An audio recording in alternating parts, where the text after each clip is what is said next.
my trap money. A million up, but still ain't never touched my rap money. I'm out in LA fucking with that boy OT. What's poppin'? Flew to LA, got a plug on that OG.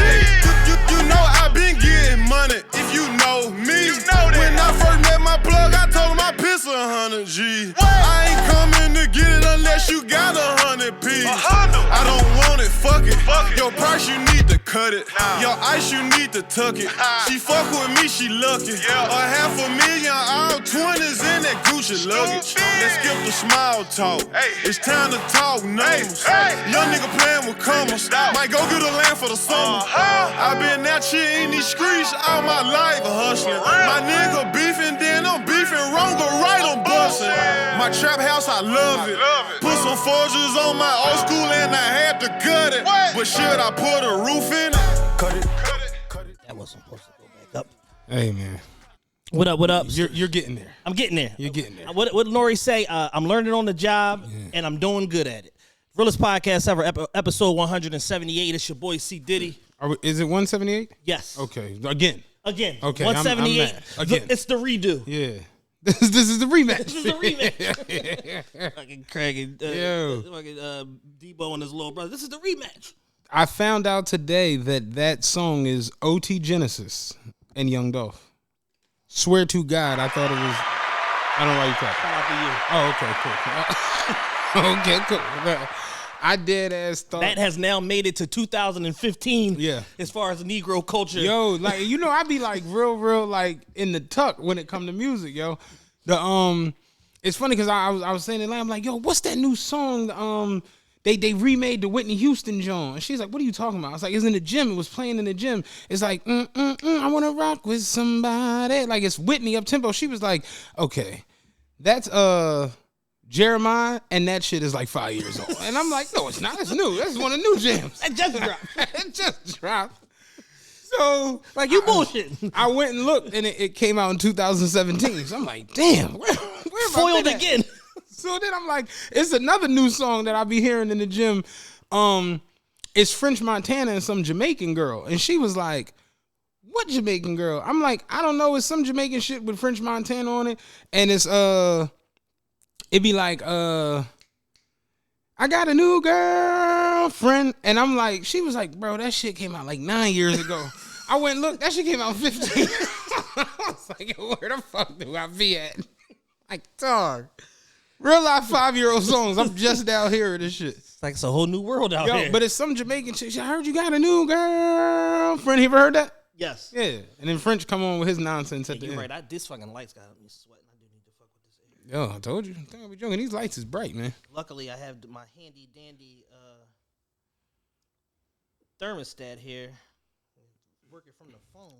Yeah, but like I was saying, one of the guys I work with was like, yeah, man, cut it, gonna slap so differently now. And I'm like, cut it. And he was like, yeah, cut it. And I'm like, nah, ain't that the boy to be crip walking? He was like, yeah, OT Genesis. I'm like, yeah, and 2 Chainz. He was like, nigga, that's Dolph on the song. I'm like, oh, shit. And I went and looked. Sure enough. It is Young Dolph. It is Young Dolph. I thought that was 2 Chainz my whole entire life. Yeah, so we wanted to start the show today with a memorable Dolph record. Now I'm like, damn, I was a Dolph fan. Right. Like all these years. I didn't even know. You know what I'm saying? It's like apparently he had a string of hits that I had no idea about. But yeah, we wanted to start the show on a little different note today. Just giving some props to Dolph, man. Unfortunately, he was tragically gunned down today in his hometown in Memphis. He was inside of a cookie shop, a bakery, and allegedly somebody pulled up, shot through the window. He tried to return fire, whatever, and he ended up losing his life. And I don't want to get too deep into it right off the rip, but these situations happen, and then a lot of questions start, a lot of second guessing, a lot of how comes and why this and why that, and we're going to explore all of that. But like Matt said, this is the second time that we recorded episode number 178. Unfortunately, the pod gods intervened the other day and was like, "Nah, I got something better for y'all." Yeah. 4 minutes in, the shit cut off, and we had no idea. And I have a nervous just my OCD just makes me like touch this board like every few minutes. And then unfortunately that particular day we was just flowing, just having a dope ass conversation. I explained and I didn't touch it one time. It's crazy because I'm like this nigga will hit this fucking computer and this board 15 times during a recording session. I'm like, for this particular jump, you just never touched it. I don't think that I to the point where when you keep doing it, I'll be like, oh, this nigga got a problem. Now you see why. I was like, well, anxiety back. But yeah, we lost the episode. Well, we didn't even have the episode. We had 4 minutes. 4 minutes. And then it chopped out and everything was on point, fucking patched in the intro perfectly. It faded out. It was this and this, and we was off to a good start. And then at some point it went, and we didn't hear it. And we just basically lost the episode. But here we are, dedicated back at the home studio. And what's even better, we have Dan today. Yeah, Dan's back. Dan's back with the camera. Dan is back. Is Dan's mic on? Dan's mic is on. Say something, Dan. I'm back. Okay, I can hear. Yeah, Dan's mic is on. Me and Dan was in Cali this weekend, so it's cool because now I can tell the story with Dan involved. Right. So me and Dan was in Cali this weekend. We went there for Designer Con 2021. We was on our super nerd shit, like basically, you know what I'm saying. Designer Con is a design media collectible conference, stuff like that. Their biggest participant in the conference was Metacom, which makes the bear bricks and all of that shit. We both were lucky enough to get a couple bear bricks or whatever, but in general, they shut the whole shit down. Even from like the first VIP night, like they had the line like wrapped around. If it was 500 people there, 438 of them was in the line for fucking Metacom for bear bricks. Like I've never seen no shit like this before in my life, because it's like everybody that's there, you know, paid for the VIP ticket, $85 ticket, whatever the case may be, and then you got to turn around, come in there for exclusive access, and still got to wait in line for 3-4 hours just to get shit. But the thing about it was Metacom came to fucking play, and they brought everything that they recently released. They had all of that shit. You just had to exercise some patience until it closed. That's what's up. Yeah, so they had stock all 3 days. They had stock. You can get something. Yeah, you can get something. And these are like the bobblehead Jones. No, the bear bricks are these guys right here, and they come in like 100%, 400%, 1,000%, and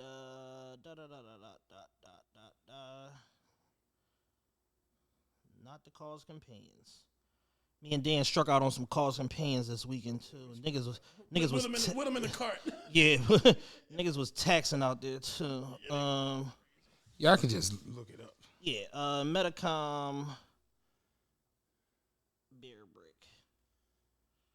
But yeah, they come in all different sizes. So like this is the Breaking Bad one.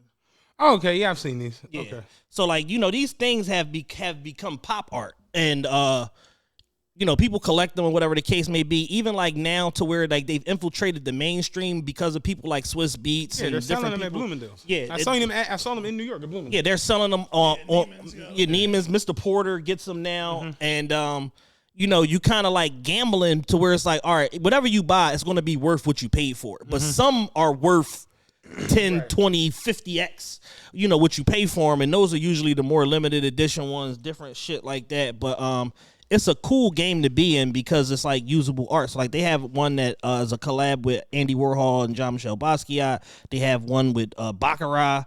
They have, you know what I'm saying, that they have at Saks right now, all black one. They got 1,000% Basquiat John, 1,500 on one of these sites. Feature Sneaker Boutique has another Andy Warhol Basquiat John. Like they do a lot of collabs with everybody, and you know, they're part of the culture. Yeah, it's We essentially. was lucky enough to get some pieces that doubled in value before we even left. Exactly. Oh, that's fly. Yeah, we got the Lyrical Lemonade Jones, and then what was the other one that you got? The J Balvin Astro Kid. The J Balvin Astro Kid pieces. They turned Beans into a call statue. Yeah, With us. Beanie Sigel, ladies and gentlemen. Everybody's got a picture with Beans this week. So for the last, you know, since last show, we had came up with the Beanie Sigel Doppler radar. We had it on the original 178. Well, we'll get to that. Finish your LA. All right, so you know, we so boom, Thursday I get there. We on separate flights. Dan had the unfortunate experience of flying Spirit. He booked this flight before mine. American opened up a flight probably a week later. I booked that flight, flew out there. Boom. So I'm on American. Flight is great, even though I'm like in row like 17 or 19 or whatever. Fuck, it's still great. I got a fucking nice comfy chair. I got a TV at my jaw. The movies are free. They did 2 rounds of snacks, 2 rounds of drinks. Even though on a 5-hour flight to give you a snack is kind of wild. Yeah. But I'll take what I can get. At this point, I don't think the airline is buying food. No, that for what? Yeah, they like, man, they gonna buy these flights. Employees pack a bag lunch, pack of bologna and the pack of bologna and cheese, and Spirit didn't have the Hemi because Chad left an hour after me and got there the same time. Yo, that should be crazy. Certain flights you get on, like, because of where they fly. Yeah, the flight path. Yeah, it'll be like the flight might be 4 hours. It might be 4:50, 4 hours and 50 minutes. 6-cylinder. We went up to, at one point, we went up to 40,000 feet. That was our cruising altitude. When I went to Miami, it was at 41. So it's like, yeah, you get up there, you can go 550, 570 and shit like that. But the key is you have to be on a real plane in order to go in order to go that high, or you start breaking atmosphere and shit starts falling on the ground. So I get there, boom, straight flight.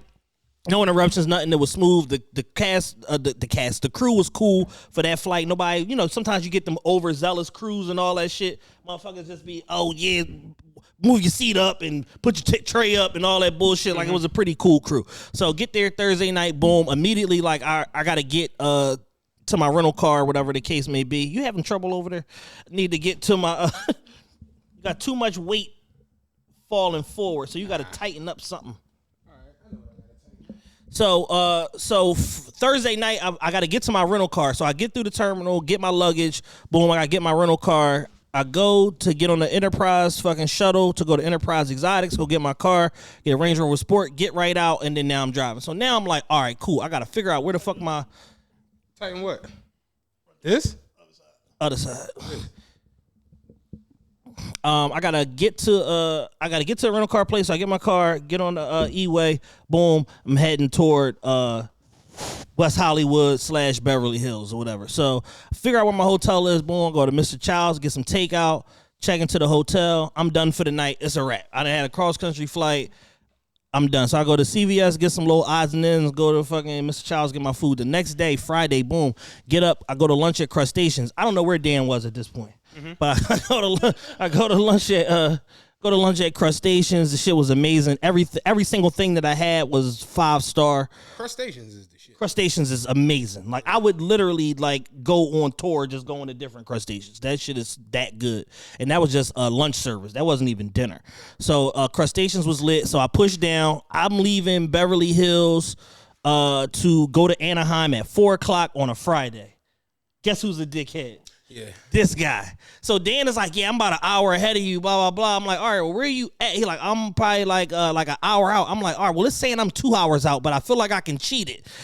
I ended up, not only did I not cheat the 2 hours, I got there 24 minutes later than I originally expected. What did you take? I took the 405 to I-5 to 91 East. I-5, kill yourself. Yeah. Anything. It was awful. That shit coming down to like the Lakers, like coming down to Stables, like man, listen, 5 is truly awful. 82 lanes, all of them. And what was crazy is I'm paying attention to the traffic patterns, and I'm like, damn, nobody's going north. Like, nobody's going to Sacramento. Nobody's going to NorCal for nothing. Everybody is heading further south, whether it be toward Disney or toward San Diego, whatever the case may be. People are going towards Southern California. They are not going north at all, not from L.A. County. But once you get out of L.A. County, then you can, like, move around, and then, it's a little bit cooler or whatever. And once I get down to Anaheim is a beautiful fucking city. Yeah, Anaheim, it's really, really nice. It's clean as shit. Like, it's one of the cleaner cities I've ever been to. You get off the E-way, Disney is right there. You go down the street like a half a mile, convention center, surrounded by like this hotel over here, another hotel here, big ass convention center, all that old shit. So it's an excellent setup. And the designer con was in 2 of the conference rooms in the Anaheim Convention Center. Okay. So you go in, you get COVID checked. I'm big fake vax out here. Got my card. I'm moving around wherever I need to. They not even checking the shit because of HIPAA. So have you seen, real quick, have you seen this whole debate online with people like HIPAA versus HIPAA? where there's two different HIPAAs. There's a HIPPA and then there's a HIPAA. No, and they mean different things, but they both pertain to like privacy surrounding. HIPAA means I don't know. Yeah, but there's two different ones. I was about to say hold up, but that's HIPAA.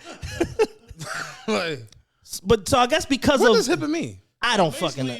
I don't know what it means, but I'm about to look it up. basically it means that you can't. Yeah, I know. You're not allowed to disclose anybody's health Status, right? Whatever.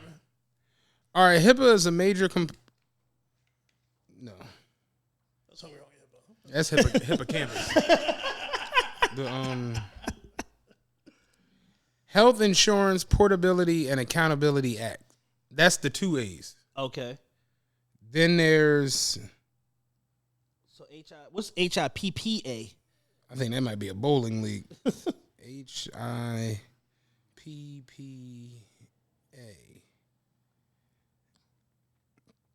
That's nothing. Okay, so people have been so basically we just debunked something right here because we've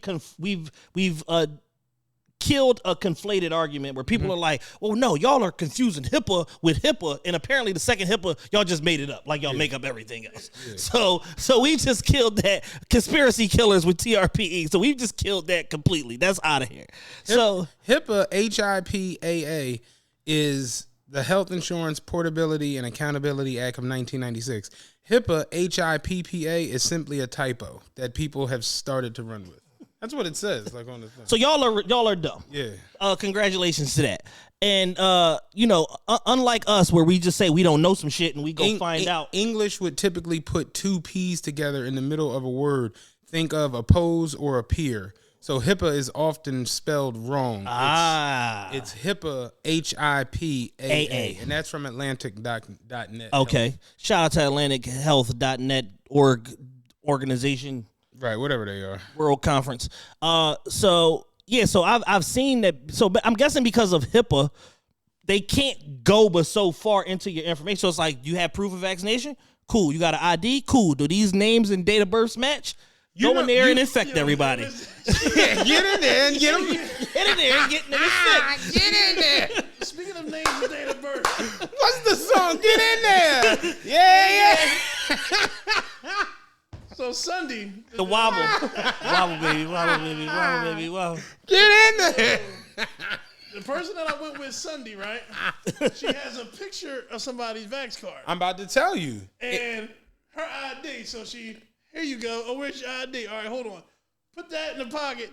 Here's the ID. All right, go ahead. Listen, in New York, you can't eat inside without at least one shot on your COVID record. Right. Like on your COVID card. Yeah. You got to have at least one shot to eat inside. You can eat outside. Yeah. So if it's chilly, Toast. you better dress warm. Your London Royal coming outside, Playboy. So we go to the John. And I was getting ready to bounce. Like, I'm going to go get my car. She's like, you just take a picture of it. I'm like, no. And she's like, yes. And I'm like, what?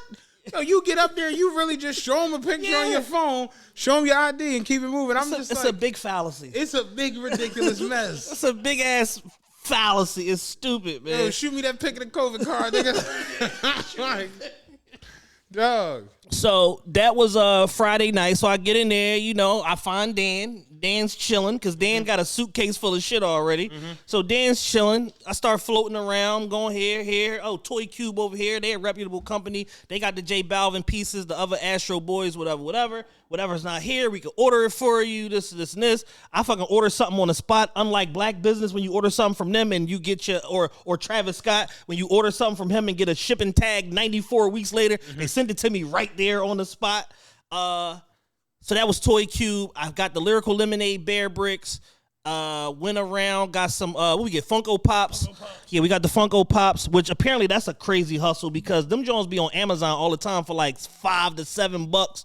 And dude was there selling the cheapest ones was $20 and the highest ones was $1,000. Okay. So it was like, damn, you come up on the right Funko Pops and you can make a living out here. You know what I mean? So me and Dan alone spent like $200 something with them. So it's like, yo, if you do that times, 40 people, You had a good day. It was worth your booth. There was another dope company out there. I didn't get nothing from them, but I'm going to, called Talking Terps, and it's a black-owned company. He had a dope-ass booth set up, but he was way in the back. He was in the nigga section. And he had like a little house set up, and his whole... Yeah, he had a whole like story to the line, and it's basically like a cannabis line or whatever, but they do like, you know, art pieces in terms of like bongs and pipes and stuff like that, but then they also have laminates that correspond to every piece of merch in their collection. And with the fucking you know, with the shirts that you buy, you get the shirt, it comes in a box like this Prada box right here. So it comes in a box like that, fold out box. It's got like 3D or M3 or whatever design and shit on the box. Then you open, you got the 3D laminate, the thing, and then there's like something else or whatever that comes in it. So it's like with $60, the presentation is like, you know, top tier. Okay. So what kind of opened my eyes just in general with you know, with the Designer Con conference is just like how many brands and collectible companies and all of this shit is out there, and everybody can coexist, because the biggest kicker was for them to have the type of turnout that they had following Complex Con the week prior. Is like, damn, y'all still moved thousands of people in y'all, you know what I'm saying, in y'all direction. If it wasn't just for Metacom alone, but that economy trickled down to these other brands and shit like that. So it's like, yo, you build something and it becomes sustainable. You, regardless of what else is going on, your people are coming for what they coming for. Hell yeah. It's dope that I seen like a lot of like I bumped into a lot of old graffiti artists that I used to see like in the, remember the back of the Source that had a graph section. So that's where Calls is from. Brian like he used to always be in the back. So I seen another boy in the back like, yo, your magazine, yeah. Now he had a dope story. You know, he did multiple stints in jail. He like I just stuck with it. He had like 4 10-foot statues in there. So it's like, did you buy a 10-foot statue? I didn't. Did not. He said it was 3 years to make. Oh yeah, that's some money. There was, when I walked up, I just see all these guys leaving out. They got the fucking you know, them straps that they put on furniture? Yeah. the plastic Jones. They holding them. They running down the street with 2 hands full. I'm like, oh, they got them 1,000% bear bricks. Them Jones is like literally like 3'5" or some shit like that, like big as shit. And it's like 10 niggas all in a row, and they all got 2 apiece. I'm like, yeah, they knew what they was coming for. Like they was not fucking around, because you know them pieces that they didn't pay $700-800 for, they fucking worth $2,000 as soon as they step off the floor. Yeah. So it's like, yo, you do that times 20. Yeah, that Luis joint already $14.99. See what I'm saying? Like you having a great fucking day. Depending on how I set up my situation in the living room, I mean, I'm gonna do some type of bear bricks or calls or something. Yo, the calls companion. I'm gonna buy this set. Dan put me onto it. This fucking calls companion set that dropped this weekend was so crazy, man. Dan put you onto it. I know it's expensive. It's like $1,000 right now. It's like $1,000 for the 3 pieces together. Okay. Are they big or small? They like 8 inches. Yeah, 8 inches. It's 3 Jones, 8 inches.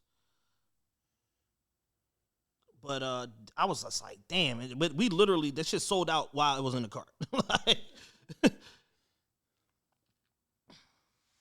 that's not that one. Where's the new shit? What's it called? Calls Companion. I don't need to see the actual Joan. I can just look it up.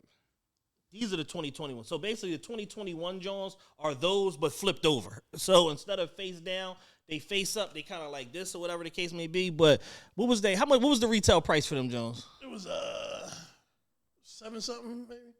7 something for all 3. All 3. Day one, they was 2 minutes later. It was $1,000 for the 3. Okay, it looks like that. Exactly. Those are the new ones. And they lay down. They don't stand up. Yeah, they lay down. That's kind of freaky. Put them on your windowsill, shit like that. Or a lot of people, you know, just keep them Jones in plastic. Like, yeah, they don't even take them out. They don't even touch them Jones. I'm gonna get some call shit, some real call shit, because there's some fake call shit going on. But that's a whole nother story. Yeah, it was crazy when you know, we was at the gallery yesterday. We was talking to the guy about like, you know, the art shit and digital art and NFTs and all that shit. And it's just dope to see, like, just in general, you can casually just bump into somebody and everybody's got their own individual interests. And then now with, you know, the internet, I think is as developed as it's ever been, to where everybody can get their individual shit off with whatever aspect of like digital, whatever it is that they they interested in. No holds bars. It's whatever. It's Hulk Hogan versus Zeus in the cage. The since you brought it up, the gallery. Yes. Do you want to talk about this? Yes, absolutely. Can we do some claps? There you go.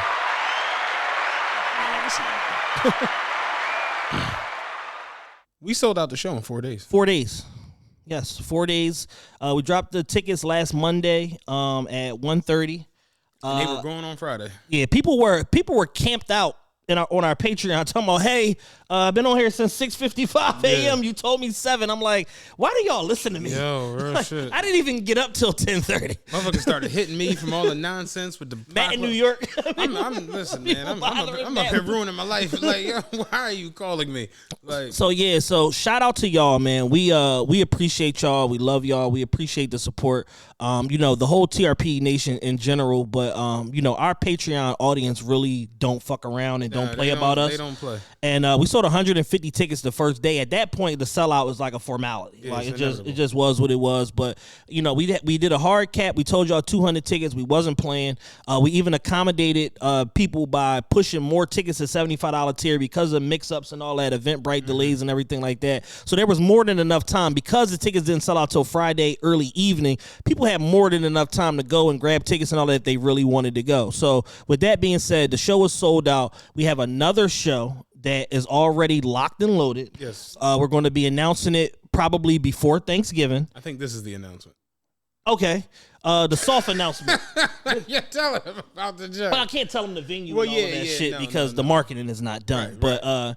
But so February 6th. It's going to be our 5th anniversary. Going to be our 5th anniversary show. We tried to get it for January. It didn't really work. February 6th was the best day out of what was available. Right. Bigger venue, cheaper ticket price, anywhere between 33 to 50% less per ticket price, but you do got to buy your own food and liquor. Yeah.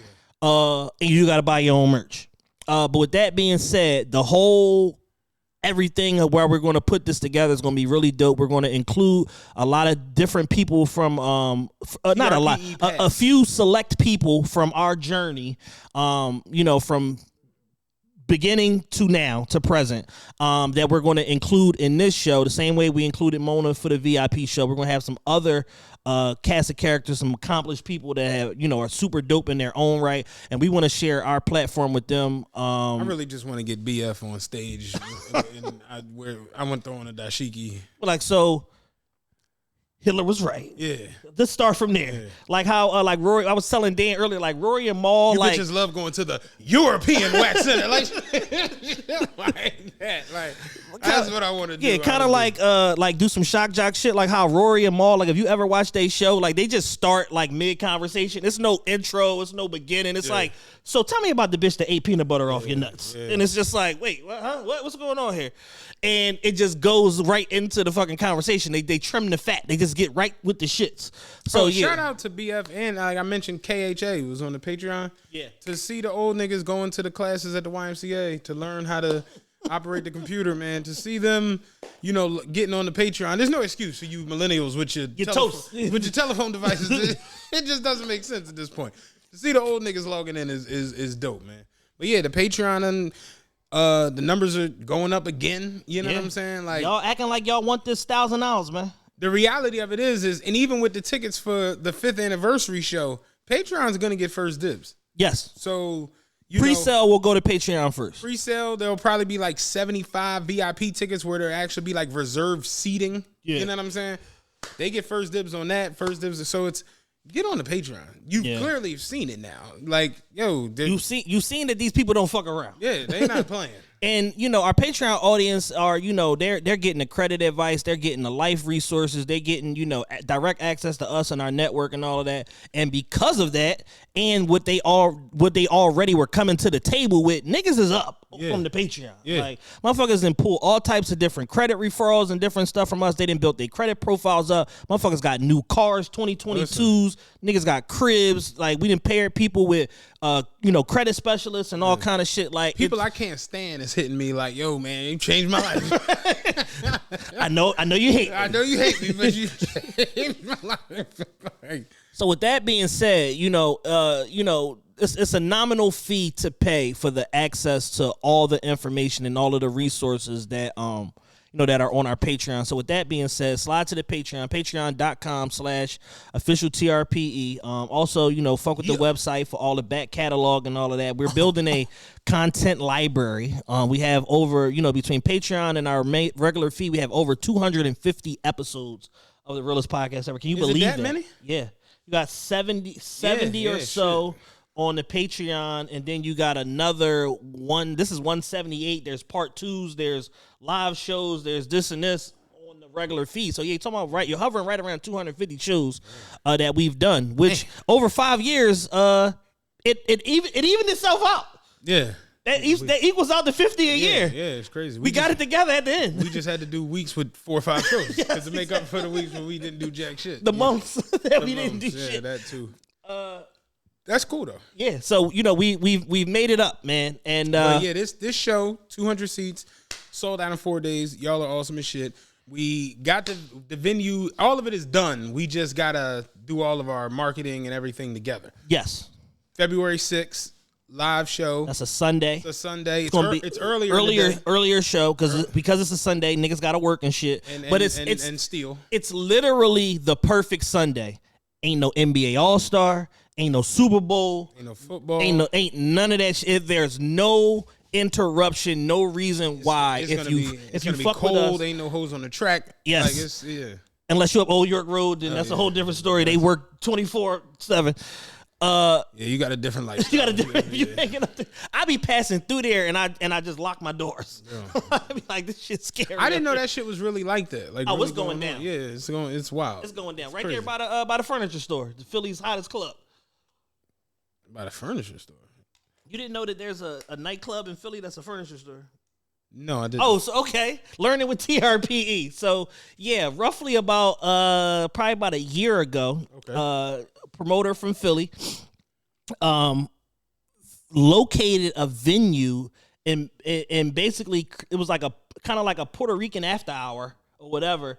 And then he took it over. Dan only gets pictures of me where I look absolutely slow. But and he took it over and then started marketing and promoting it. And the shit stay open sometimes till 8 in the morning. Yeah. And it's, till they start selling furniture? It's in the back of a furniture store. Like you could go to the club and buy a section and then buy a section. I knew that was coming. I'm not even joking. I could feel that punchline coming a mile away. And it's still landed. I even thought about it, like buying a section and a sectional. It is still caught me. Telegraph the shit out of what that. Hollow say? They know your fans know when they get off. They see it coming like the exit a mile away. 4-bar buildup. Oh shit! I knew that shit was coming. It still fucked me up. That's funny as shit. Yeah, so I mean, buy a section and a section. So this is it's Philly nightlife. You know what I'm saying? Like pretty much, and it's like it's like the baddest chicks. You at the bar, like I need a seat. Oh, seats over there. He's like, no, I need a chair. Is there a sales rep here? I need a sales rep. Is there an after-hour sales rep? We're gonna talk about financing. Real shit. I heard y'all got the 90-day hassle-free. Tell me you ever seen the boy on Twitter who worked for Rent-A-Center and he was recovering furniture? Did I? Yes, I did. He was like a repo man. Yes, I did, man. Yes. And he would be on there arguing with people who furniture he took. It was the dumbest shit ever. Ew, a nightclub at a furniture store is fucking hilarious, yo. Philly is wild. Yeah, but nothing makes sense here. No, it's we're in the upside down. You ever watch Stranger Things? Yeah. We're in the upside down. And like up is down, left is right, in is out. Like it just doesn't make any sense on a lot of different fucking levels. But still we rise. Yeah, somewhat, sort of, kind of. The girl got on the bus the other day. You know you're supposed to wear a mask on the bus, so she got on like blatantly like no mask, no nothing. So I'm like, you got a mask, sis? She was like, no, I don't. Next time. What the fuck? She said it's so cool. I was just like, whatever. Can't survive off your next times. Yeah. She said, no, I don't. Next time. All right, so all right, Saturday and Sunday, LA, real quick. Then we're gonna jump into these topics. Okay. So Saturday, LA, fucking Tom Loop caught up to me again. Slept all fucking day. Saturday night, me, my girl, Dan, and a friend of his, we went to dinner at Beauty in Essex. Okay. The shit is phenomenal.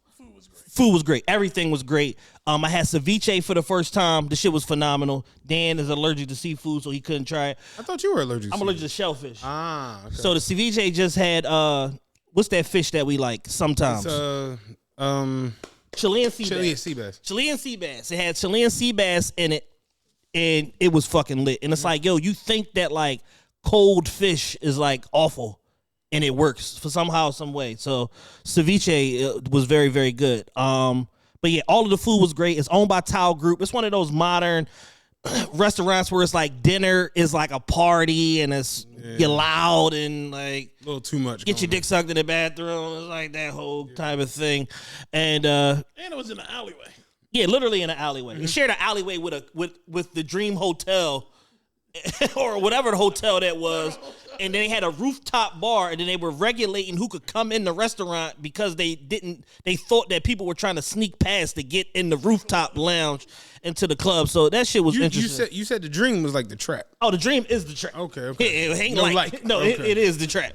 Yeah, no, all the gangsters is hanging out over there. You know what I'm saying? Like Hollywood in general. And I was riding around, I think it was it might have been Saturday night, and I was just kind of like showing my girl all the different spots and shit like that, and just like, oh, here and this, and the Hollywood Bowl, and just, you know, going around and shit. And I'm just like, oh yeah, like Hollywood is fucked up. Like, you know what I'm saying? Like you think you hear Hollywood Boulevard like it's some prestigious place. No, Hollywood is the trap. It's gutted. I mean, that's pretty much like everywhere. Yeah, every downtown. Yeah. It's fucked up. Except downtown St. Louis. That shit is the cleanest place I've ever been to. Downtown Phoenix was pretty nice. I've never been to Phoenix. Yeah. Downtown Phoenix was pretty nice. So that was Saturday. So we went to Beauty in Essex, whatever. Went to Star. Like downtown Philly, downtown New York. Downtown Philly is I needed a phone charger the other day because my phone was like getting low and shit in New York. So I bought a charger off of like an Indian dude on the stand on the street and shit. Yeah. Got in the truck, plugged it up. My phone went down more. And I'm just like, yo, like, this is what the fuck I get. You know what I'm saying? Like, sold you a cloud stealer. Just stole all your information off the cloud. Dog. Like, New York is the fucking pits. Yeah, so we went to Star Hookah after that, and we went our separate ways. That was Saturday night. Sunday, I went to the game. Mm-hmm. Big fake vax out here. Went to the fucking game. I got there at halftime. Got there at halftime. It was a 12:30 fucking start. Like it was bad. Got there at halftime. LA traffic even on a Sunday, especially game day, completely fucked. Oh yeah. Oh yeah. It's all fucked up. Yeah. Then the setup at the Staples is so convoluted but necessary, and you don't realize that it's necessary until you're leaving.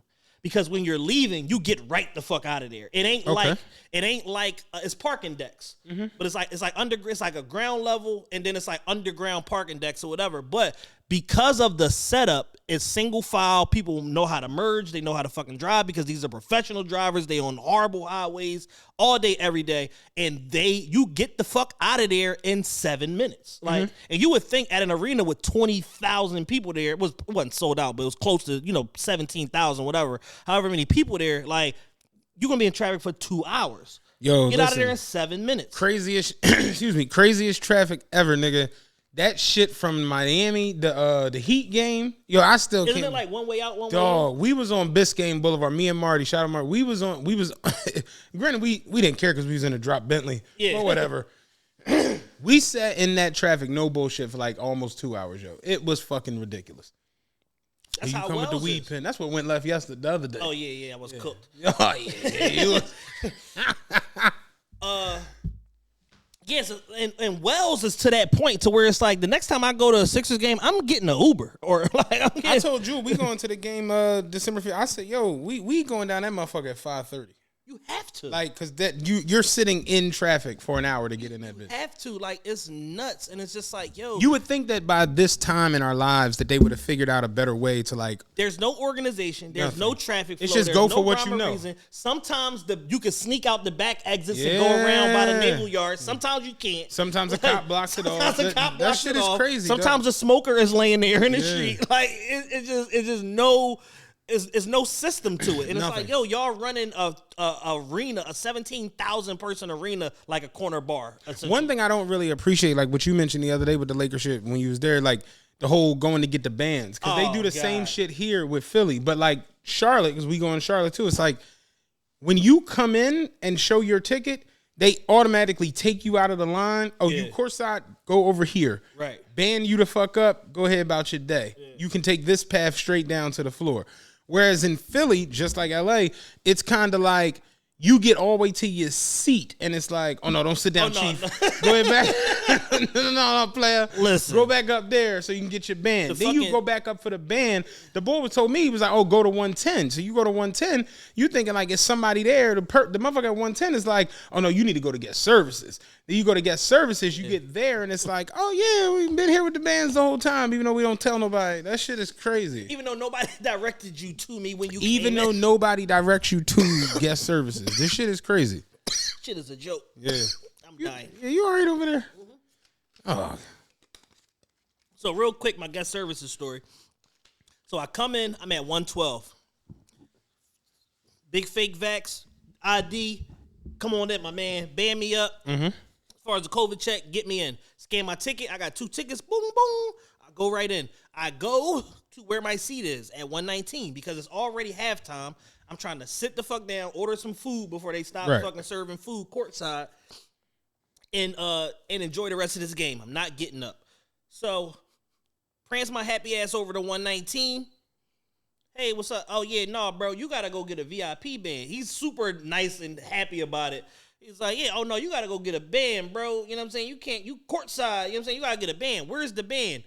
110. I'm like, fuck, I just came from 112. Right. So I walk back to 110. He's like, yeah, you want to go to Southwest VIP? You're going to see a sign. It's going to say Southwest VIP. That's where you going at. You going to get your band. You going to come back. I go to Southwest VIP. I get over there. They like, oh, yeah, no, this is where you go get your bands, blah, blah, blah. I go step down, show them my ticket.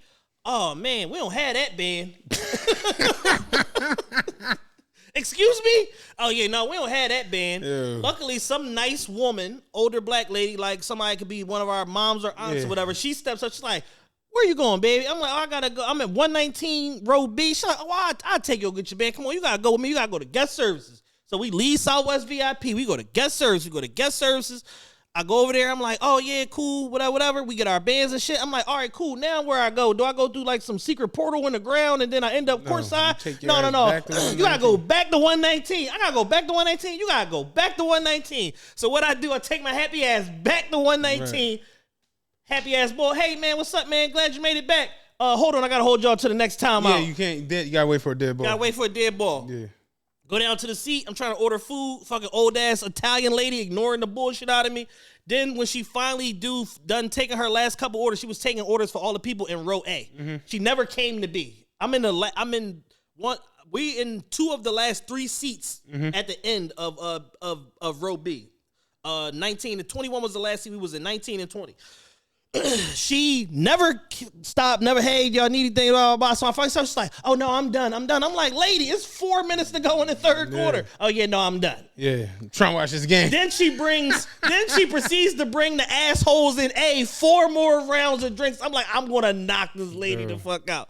So overall, it was cool. THT came back. That was his first game back. I got the low on the tickets because of the no LeBron effect. Yeah, no LeBron there. You can slide in. You can slide in that, John. Like I said, I got like mad games coming up. I'm actually thinking about adding the Bulls in Bulls is cooking. March. I think it's March 8th. They here. They look fun as shit. So I'm like, damn, I think I might slide to a Bulls. And what was crazy, it was another game immediately after that one. So they kicked us out the arena. Clippers played the Bulls that night. Right. They wouldn't let us stick around and take pictures. They was like, oh, nobody's going back because I guess they thought pretty much everybody in courtside, and then A and B was family or friends of the team. So they think like, oh no, normally y'all could go back. Y'all can't go back tonight. And I'm like, I wasn't going nowhere. I'm just trying to get on the court and take a picture. Nah, get your happy ass out of here. So I got my happy ass out of there. And then the next day, didn't the Bulls play somebody else? Did they play the Lakers the next day, Monday? Monday. Whatever. That was the game where they all went off. DeRozan went off. Yeah. LaMelo went off. Yeah, they all had like more than 27 or some shit. Yeah, I think that was the Lakers. They played the Clippers Sunday. I know they played the Lakers because they cooked them. Yeah, that was Monday. So that was Monday. So I was damn near ready to stay, but my girl had to come back. She had an event for her esthetician spa. So we had to come back or whatever. So I got back like 5:30 in the morning. Mm-hmm. Cold as shit. I got shorts on.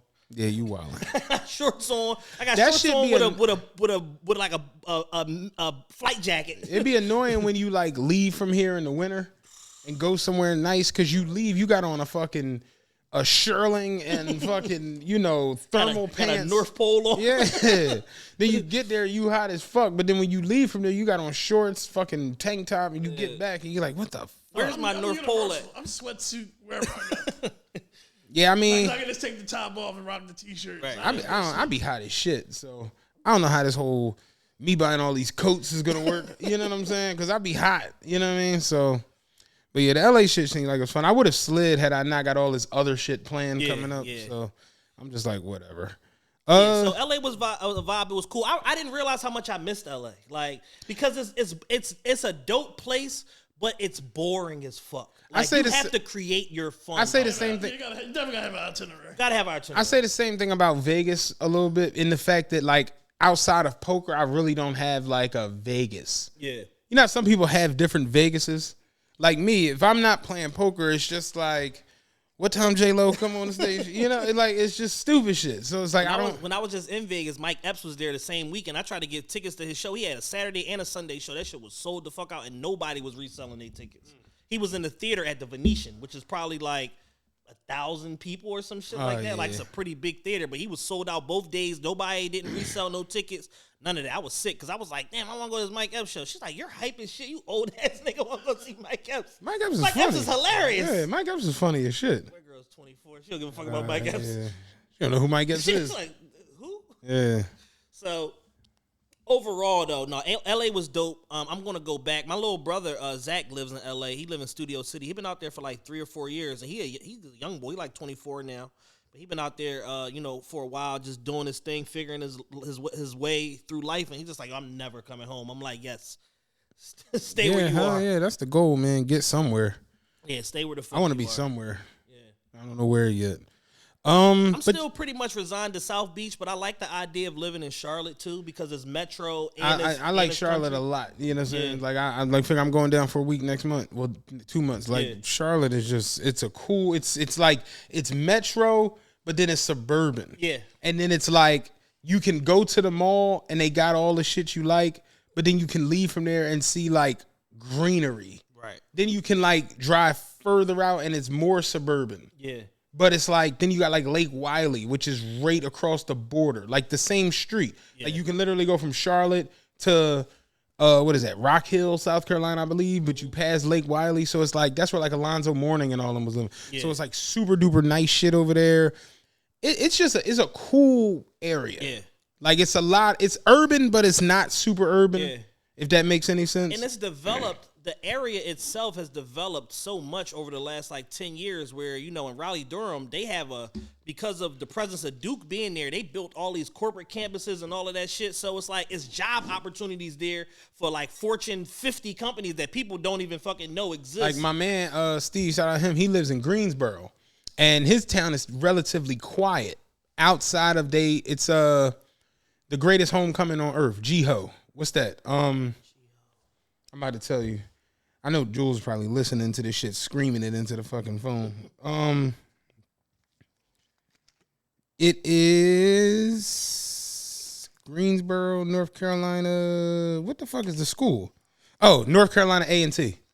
Okay. It's like supposed to be the greatest homecoming shit like ever. It's like fuck Howard, fuck all this shit. But they call it G-Ho, the greatest homecoming on earth. Ah. That's what G-Ho stands for. And he's like, yo, like, listen to me. Like, when G-Ho pop, you know, I ain't no nigga. Yeah. You know what I'm saying? He drive race cars and shit like. He like, but when that G-Ho shit, he was like, dog, every chick you've ever seen in a video is down this joint. Damn. Just at the Walmart, at the fucking Waffle House. He's like, you go to Waffle House during G-Ho, that shit is like some paid in full shit. He's like, I never seen. He's like, niggas with so much money that you don't. I'm talking about Wraiths on 26s. Right. Like the most ignorant wealth you've ever. All them country ballers. all them country ballers come out. Yeah, fuck the suspension on the reef. Yo, me and Jules was dying today. Did you see Bun B talking about Pimp C pulling up to the Oh, the Big Pimpin' video. Big Pimpin' video shoot? Ain't no temperature on TV. Ain't no temperature on the TV. Like, well, you're standing by a pool. Yo. So they was in Miami. Nigga pulled up with the CL with a fur on, with the video bitch with the fur on. He was like, Pimp, why the fuck you got a fur on? It's fucking 90 degrees. He's like, temperature, ain't no temperature on TV. No temperature on television. No temperature on the television.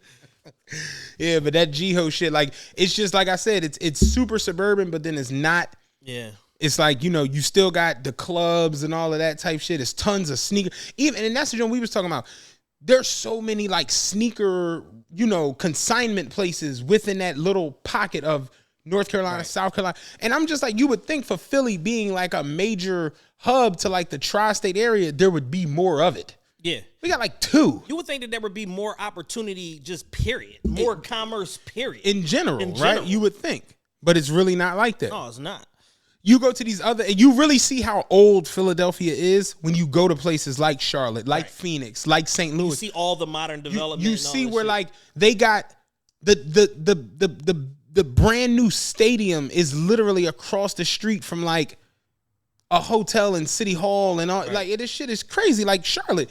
Fucking Bank of America Stadium is right in the middle of all these condos. Like my homegirl got a condo that looked down into the fucking, like that shit is crazy. Right. It's like you see all of that type shit. You right next to Kempton, right next to the baseball stadium, right next to the, you just like, literally when I stayed at Hyatt House in Charlotte, Jules like, yeah, stay at the Hyatt House when we go to the game. I'm like, all right, cool. I get there and I'm like, oh, I see now because the Hyatt House is connected to the stadium. You can walk across. Walk across. I'm talking about like, you don't have to come outside. Like, you just go through a door in the lobby and you're in the Spectrum. Oh, shit. Like, this shit is crazy. But then you come here and it's literally like, oh, you going to the stadiums? Yeah, get an Uber and go over this stinky-ass Platte Bridge where they refining oil and go the fuck over there. When you leave the stadium, you want to pull up by Darien Street. Yeah. Don't go down Patterson Ave because they killing people back going down there. Like, that shit is crazy. Yeah, so you definitely want to stay away from the enclaves. Our sport, yeah. You want to go the other way. Our sports complex is literally in the middle of nothing. Like, it's just its own thing. It's marshland down there. So it's like, even after, like I said, when we left the Charlotte game, you downtown, you at the epicenter. Yeah. So we left the shop and walked across the street. Now we in the club. Now we going to get food. Midnight diners right up the goddamn street. It's like there's so much shit going on. Where like here, you lead a Sixers game, you got to get in a fucking cab. You got to get an armored car. Yeah, to get back to civilization. So it's like the equivalent of like Madison Square Garden in New York. Like you come outside and it's other shit going on. Exactly. We're like, damn, like, and you see it like just in the highways, the way this shit, it just, Philly is an old ass town. Yeah, it's an old town. It's a lot of old money. There's like, don't get it fucked up. There's a lot of super mega rich people. Oh, no, it's fit, dog. I told you when Lynn Abraham used to get on my bus all the time, she lived down in society. Them row homes be $4 or $5 million. Yeah. It's like you got a lot of old money motherfuckers here, but it's like as far as newer opportunities and stuff like that, it's just not giving that, and it hasn't been. I ain't even gonna say newer opportunities. I think newer architecture. Oh, and that too. Yeah. Newer visions. Newer. Like embracing the Gen Z and the Gen Y and all, like, whereas these other towns kind of do it effortlessly. Yeah. Philadelphia is just like, all right, now we doing some construction on 76. So we going, widen the shoulder. Like, it's just stupid. It's just you asked for it, you got it. You asked for it, guess what we got coming to you? We widening the shoulder on 76. Bad news is, add 3 hours to your commute every day. Yeah. And you look at these other places and it's just like, God damn, like you go to Miami, you go to Charlotte, you go to Houston, it's just shit. Yeah. Like I know motherfuckers go to Houston and be like, oh, the wait at Turkey Leg was too crazy, so we going to the joint right next door. You know what I'm saying? It's a Jamaican spot right next door. That's fly. It's just all these different things you can go to. Like you literally can go to like Miami and like you won't hit everywhere you plan to hit. Absolutely not. You know what I'm saying? Impossible. It's impossible. It's practically impossible. I've had nights in Miami where I'm going out just on a nightlife tip from a 12 midnight to a 7 in the morning and hit 8 places. Yeah. And it was still more shit. Like, oh yeah, you want to go across the street to space with the ravers? No.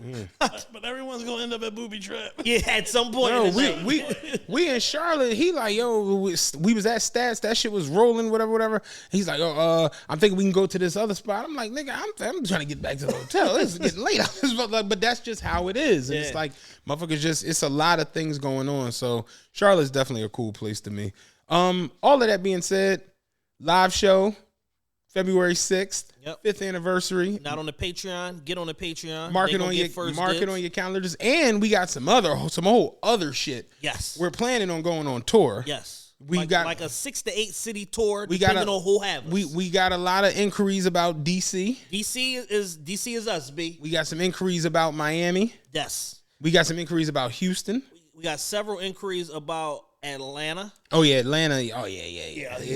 Atlanta got a lot of. Even though I hate Atlanta, I love the people there, but I hate the city. We could come down, maybe set something up with your boy. It's a lot of possibilities with this. You know what I'm saying? So it's dope to see people reacting to it in the manner in which they're reacting to it. Right, absolutely. Because where we were at before, where we kind of had, like, let's be frank, we had lollygagging and ticket sales and shit with our first show, and it was 200 tickets in 4 days. Yeah. At big prices is like, oh shit. Like, all absolutely. right, y'all like us. Yeah, y'all fuck with us and we fuck with y'all, man. We love y'all. We appreciate the support. This whole year, from not even just a year, because we can go back to the first live show. Going back to the first live show through now has been the best period. I think I can speak for both of us of this podcast in terms of fan engagement, interaction. Going back to when? To the first live show. Okay. Was that the 3rd anniversary show, right? Yeah, around that. Yeah, it was a 3rd anniversary show to now has been the best run of the podcast as far as like our editorial view with the guests that we've had, our outreach, and then our connection to like our audience and us kind of like growing together, and then even like with us pivoting with the credit shit and it making the connection stronger. Like, so it's just like, we've built a community. We built a community. We built the audience. We built like a cult following, and y'all support the shit out of us, man. And we just appreciate y'all. We got the best fans on earth, the best supporters on earth, and we're going to continue to just be as available as we can to y'all and for y'all to help grow this thing together. Yeah, that's really where it's at. So be on the lookout for everything we doing, and let's get to some topics. For sure. All right. Before we get to Dolph. Oh, you don't want to start with Dolph? I want to hit Dolph next second. Okay. Before we get to Dolph. I didn't like that. I want to hit Dolph. I'm sorry. Yeah. I want to hit the topic of Dolph. Rest in peace, Young Dolph. That came off kind of. That was bad. I apologize. I want to talk about Beans. Okay. We have now Beans we can hit. Yeah. We have the Beanie Sigel Doppler radar going. And if you see anybody else doing this, they stole it from us. They have turned Beans into the steps at State 48. Yes. Everybody got a picture with Beans. Everybody is getting a picture with Beans this week, nigga.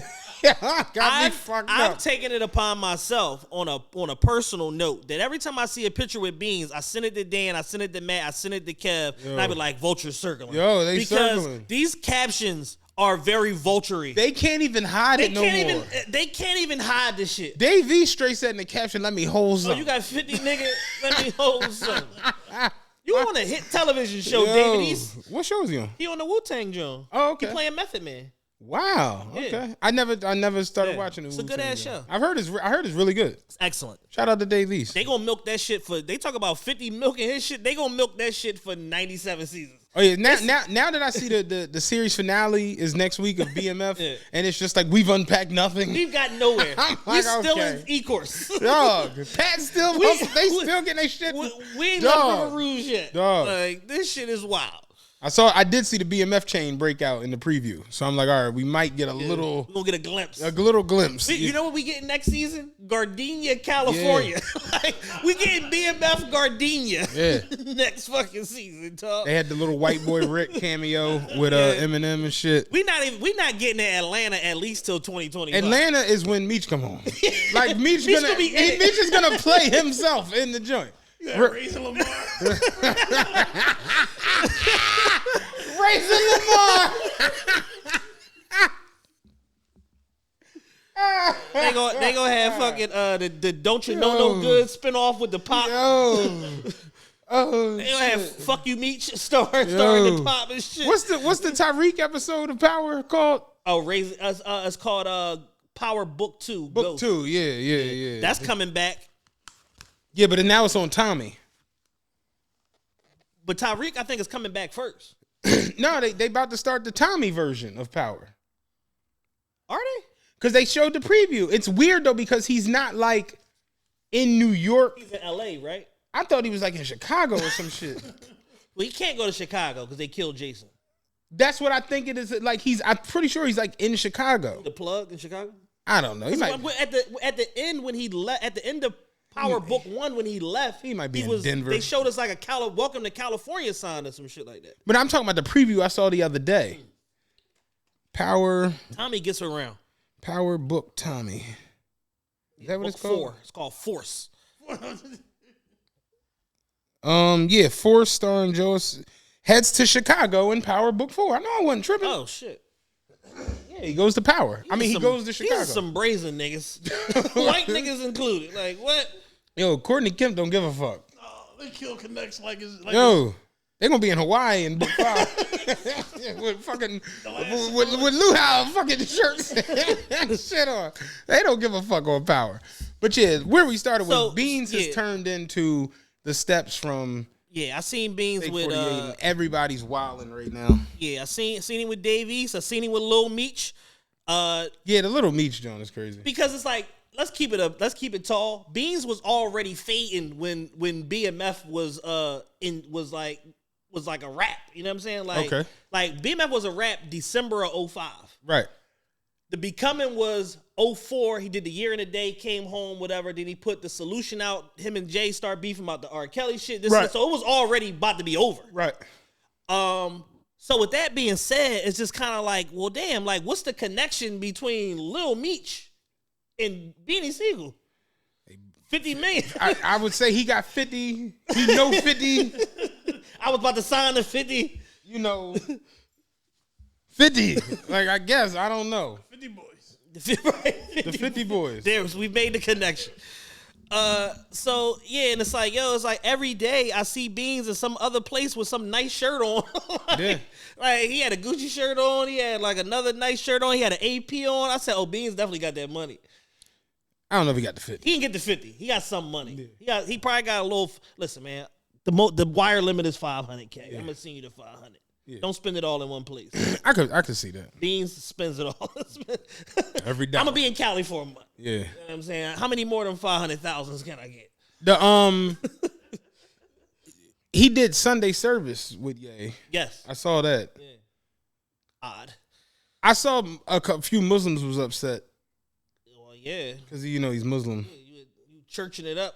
Hey man, 50. About this 50. Allah just got to understand, like, you gotta get this 50. You know what I'm saying? How much makes a God without the 50? Yeah, like I gotta get this 50 now. You know what I mean? I saw that on Twitter. People was not really feeling that. Yeah.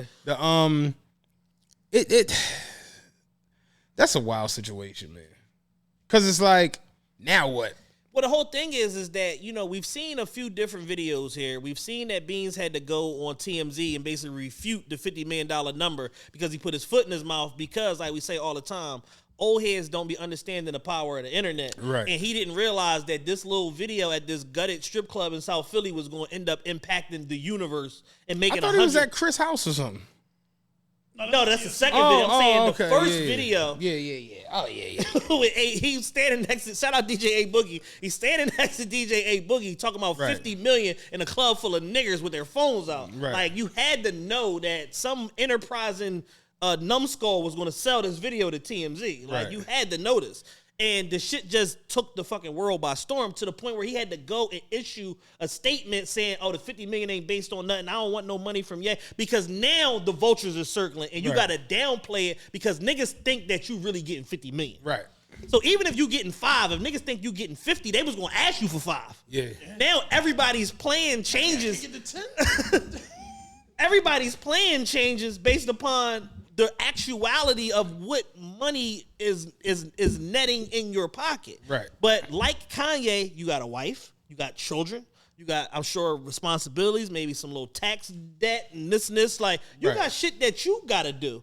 And you still got a plan to live for the next 20 years off of whatever the money is, whatever the agreement is. I don't want to think this is the only money.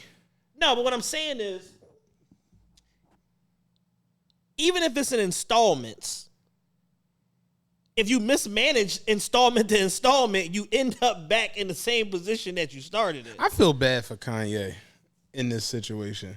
In all his situations, you figure he said it on the Drink Champs interview. He said, "I'm a mark. Like, motherfuckers just ask me for anything, I just say yes." Like I'm like, it just you coming down off of your pill or didn't take your pill, one or the other. Or you only took half. Whole half a pill or something.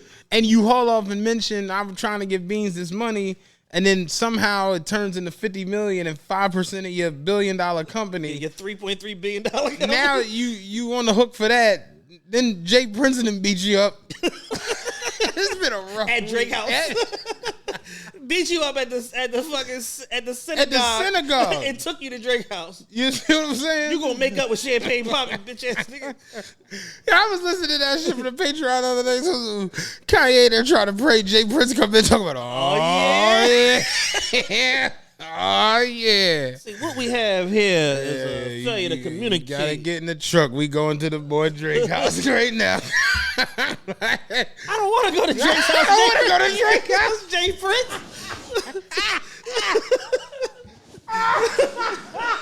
You can't make me go, Jay Prince. I don't know why I was thinking that shit too. I don't want to go to Champagne Poppy's house. Hey, look, Dave Chappelle there. Everybody waiting on you. Get on it. They got a little concert set up. You're going to get up there. You're going to perform some of them Dondas. You know what I'm saying? Y'all missed it because y'all ain't Patreon. I got to run it back. I told you, man. That tweet, somebody tweeted, Jay Prince talk like Mad Dog from Martin. And I watched that episode. Martin. When I heard that shit, I fell the fuck out. Martin. But yeah, man, Kanye been having a rough ass week, dog. Rough. Got to talk to all type of niggas you don't want to talk to. Dog. Nori just parading you around like a fucking like a Pomeranian puppy, like in Miami for 3 days. Nori said, "I did what no one could do. I made everybody love Kanye again." I'm like, "Shut up, Nori." What the fuck are you talking about? Nori also said the year was 1998. I was the biggest rapper alive. Nori, shut up. I argued with my homie the other day. He was like, I mean, Nori a big deal as far as rap. And I'm like, I'm not all too sure Nori is top. He was like, Nori, you don't think Nori top 10? And I'm like, top 10 what exactly? Top 10 what? And he was like, you don't think he close to top? He's like, he probably not top 10, but he close. I'm like, I'm not all too sure Nori is top 10 Queens rappers. I don't think Nori's top 10,000. So he was like, you tripping. And you know, I'm like, dog, Nas, Prodigy. We did this. Yeah, that's what I said. He was number like 38. I'm like, Nas, Prodigy, 50 Cent, LL, Run DMC, Fife and Q-Tip, Ja Rule. I'm like, Cormega. Nicki Minaj. I'm like, dog. Like Cormega is one of the most prolific independent artists of all time. I'm like, dog, I named 9 rappers. Nori's in 10th place. So, I'm not all too sure he top 10 Queens rappers. He like, yeah, man. I'm like, yeah, man, real shit. They had fucking on the list that we saw, that was a random pool. They had Capone higher than him. Yeah, they had Nori at like 26th or something. They had Capone like 23, Nori 26. Shit is crazy.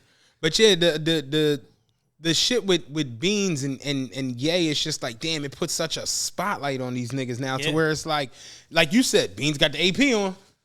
You know what I'm saying? I seen Beans at Popeyes. He got the 24 piece. Like, he can't do anything. And this is the problem with giving people that were regular people access to this, information about like luxury and this. We didn't need it. We didn't need it. It just because didn't need now to go out. There are social cues that people can just take and just draw what they want from it. Right. And they can take it to extrapolate success when very well one of Bean's homies could have said, oh no, put the AP on because you about to be on so they're gonna be taking pictures, Wanna make sure you look good. Right. But niggas is taking like, we got the AP on, I know he got the money. It's in the crib. Kanye dropped off the fucking cash truck. And it's that sort of shit. And it's like, yo, not even from a safety perspective, just from annoyance perspective. Perfect way to an annoyance and attention perspective. You don't want people minding your business like that. No. The best thing to do, the best way to have 50 million is nobody know that you have it. Listen, we was talking about the whole situation with like major backing and a major deal with this whole situation. It's like, yo, I'm not going on the television talking about, Terms of the deal were undisclosed. You gonna know what's up when I got on a Red Wings jersey and I'm spitting at the camera. But outside of that, you know what I'm saying? It's like I'm not going to Bucks and getting up on the stage. I got a phone call. Yeah. Who was it? It was Sirius XM. Yeah. Niggas talking about 30 million. Yeah. Told them niggas for 30 million, y'all can have my house. Yeah, it's bad. What's up with the podcast? TRPE, nigga. And then like you said with Kanye, his week has just been so just strange. Non-stop. It's been strange as shit. It's crazy, but he don't even look like himself in them pictures. No, he look like he's having an outer body experience. He looks like the Molly came out of your body. That's how he looked. He looked like he just came down off like a crazy drug binge. You could tell he had social anxiety really bad. That video that Drake put up was like with him, Lil Bro, and Kanye. It was just like especially bad. Can we talk about that for a second? Yeah. I am very, very frustrated with Drake. And y'all know I'm a Drake fan. Yeah. It's like the whole CLB was a lie. Like the whole joint. Every single song. But we say on a review show, he ain't rapping a lot, but when he is, he's dissing Kanye. It just, the whole CLB was a lie. The whole LeBron interview with Maverick Carter was a lie. It's just like, and I even said, I'm like, this shit fuck around in with them two on tour or doing a versus or some crazy they gonna shit. put it, like, the whole thing is, once a motherfucker could put their thumb on you and manipulate you to go where they want you to go, there's always going to be more thumbing for them to do. All right, so now y'all cool, bet. Now to do the concert. Now do an album. Now do a tour. Now do a soccer stadium, like a run of 10 soccer stadiums. Like, it's never going to stop. Like, Jay Prince and Larry Hoover have their collective thumb on these niggas, and it's nothing they can do. Oh. He probably told Dre, look, we done got the boy Kanye to come in. He on his way to the house. All right, we done whipped his ass already. The whole way here. Okay. We got more ass whipping in the tank if you want a little bit of it. So you better smile and be polite and act nice when he get it. Yes, Daddy. Yes, sir, Mr. Prince. Yes, sir, Mr. Prince, sir. Hey. Please don't feed me to the hole. Kanye screaming in the car. Let me go.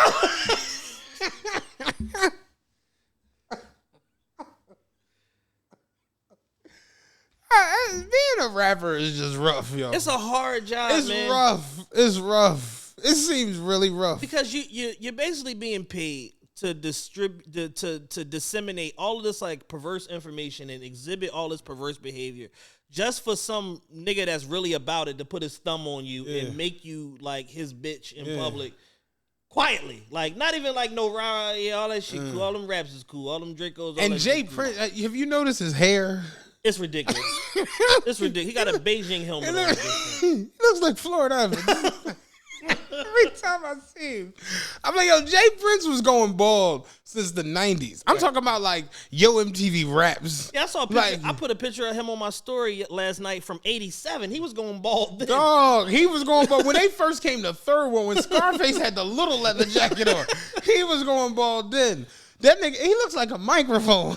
He got a full-on, perfectly dyed box. I'm like, Jay Prince is crazy. A nigga that little with that, like, you know his head heavy. So.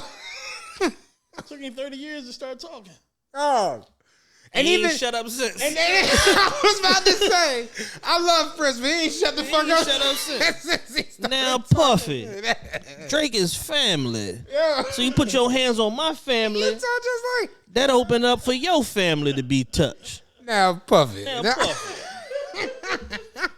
Since that courtesy call, He ain't shut up yet. Dog. He been on book tour. He been on Breakfast Club 9 We say all these niggas, all these old gangsters is realizing like, oh, clout. I can get clout in the new shit. And all I gotta do is tell a couple stories, and everybody gonna want to hear more. And I can get a book deal and this deal and that deal and do a documentary and a whoop whoop whoop whoop. So it's like, yeah, let me tell y'all when I robbed that armored car.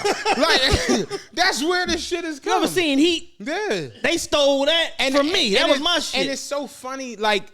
To go, I guess, a little bit into the Dolph shit with like how we talk about clout-based killings and all of this shit.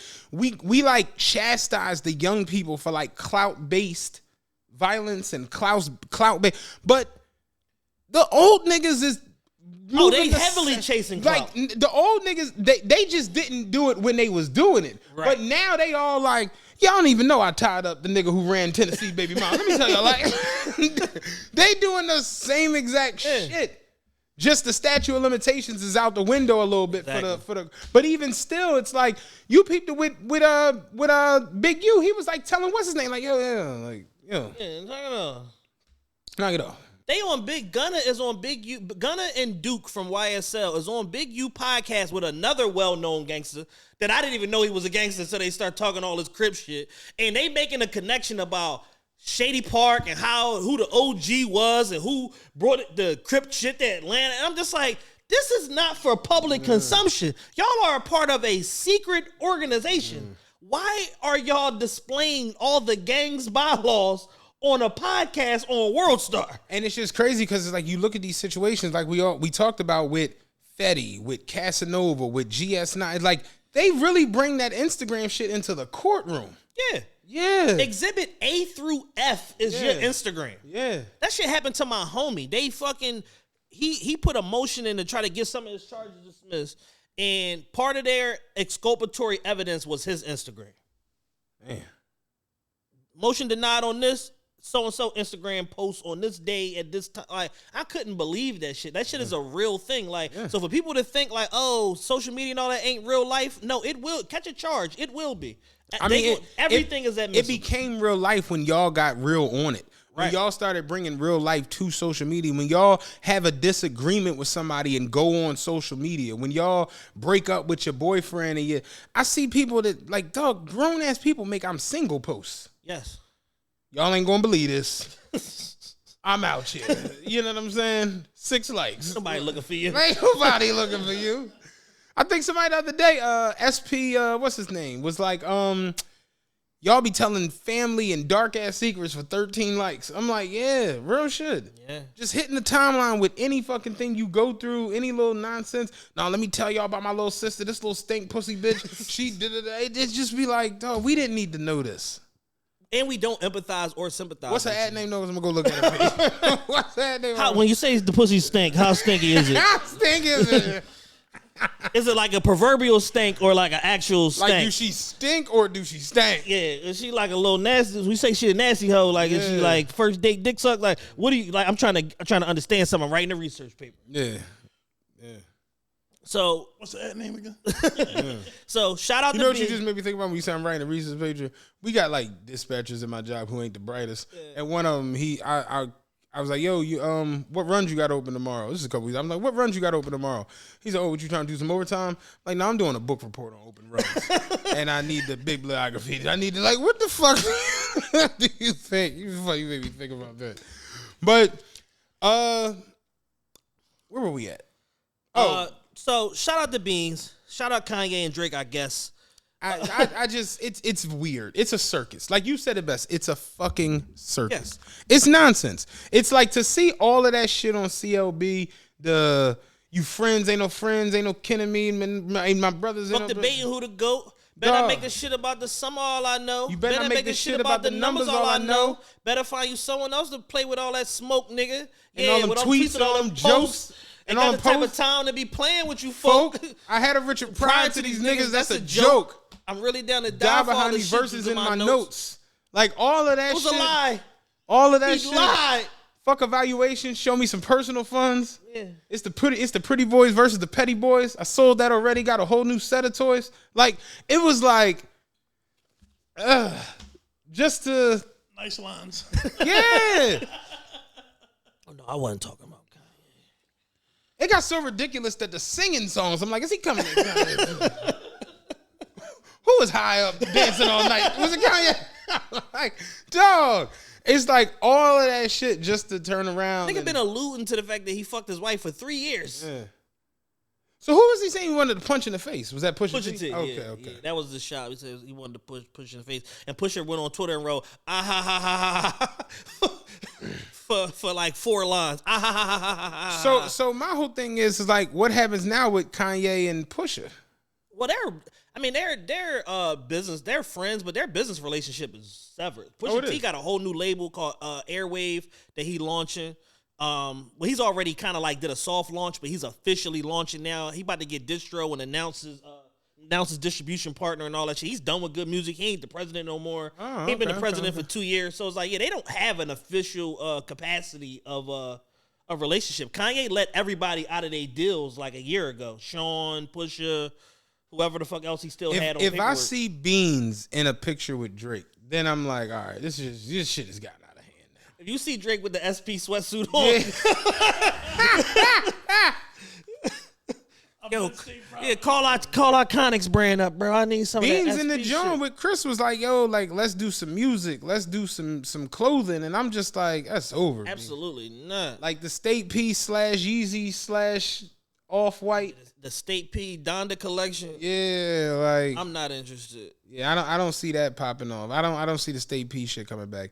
The music, it's like Both of y'all are on y'all back 9 of y'all music career. Kanye is washed too.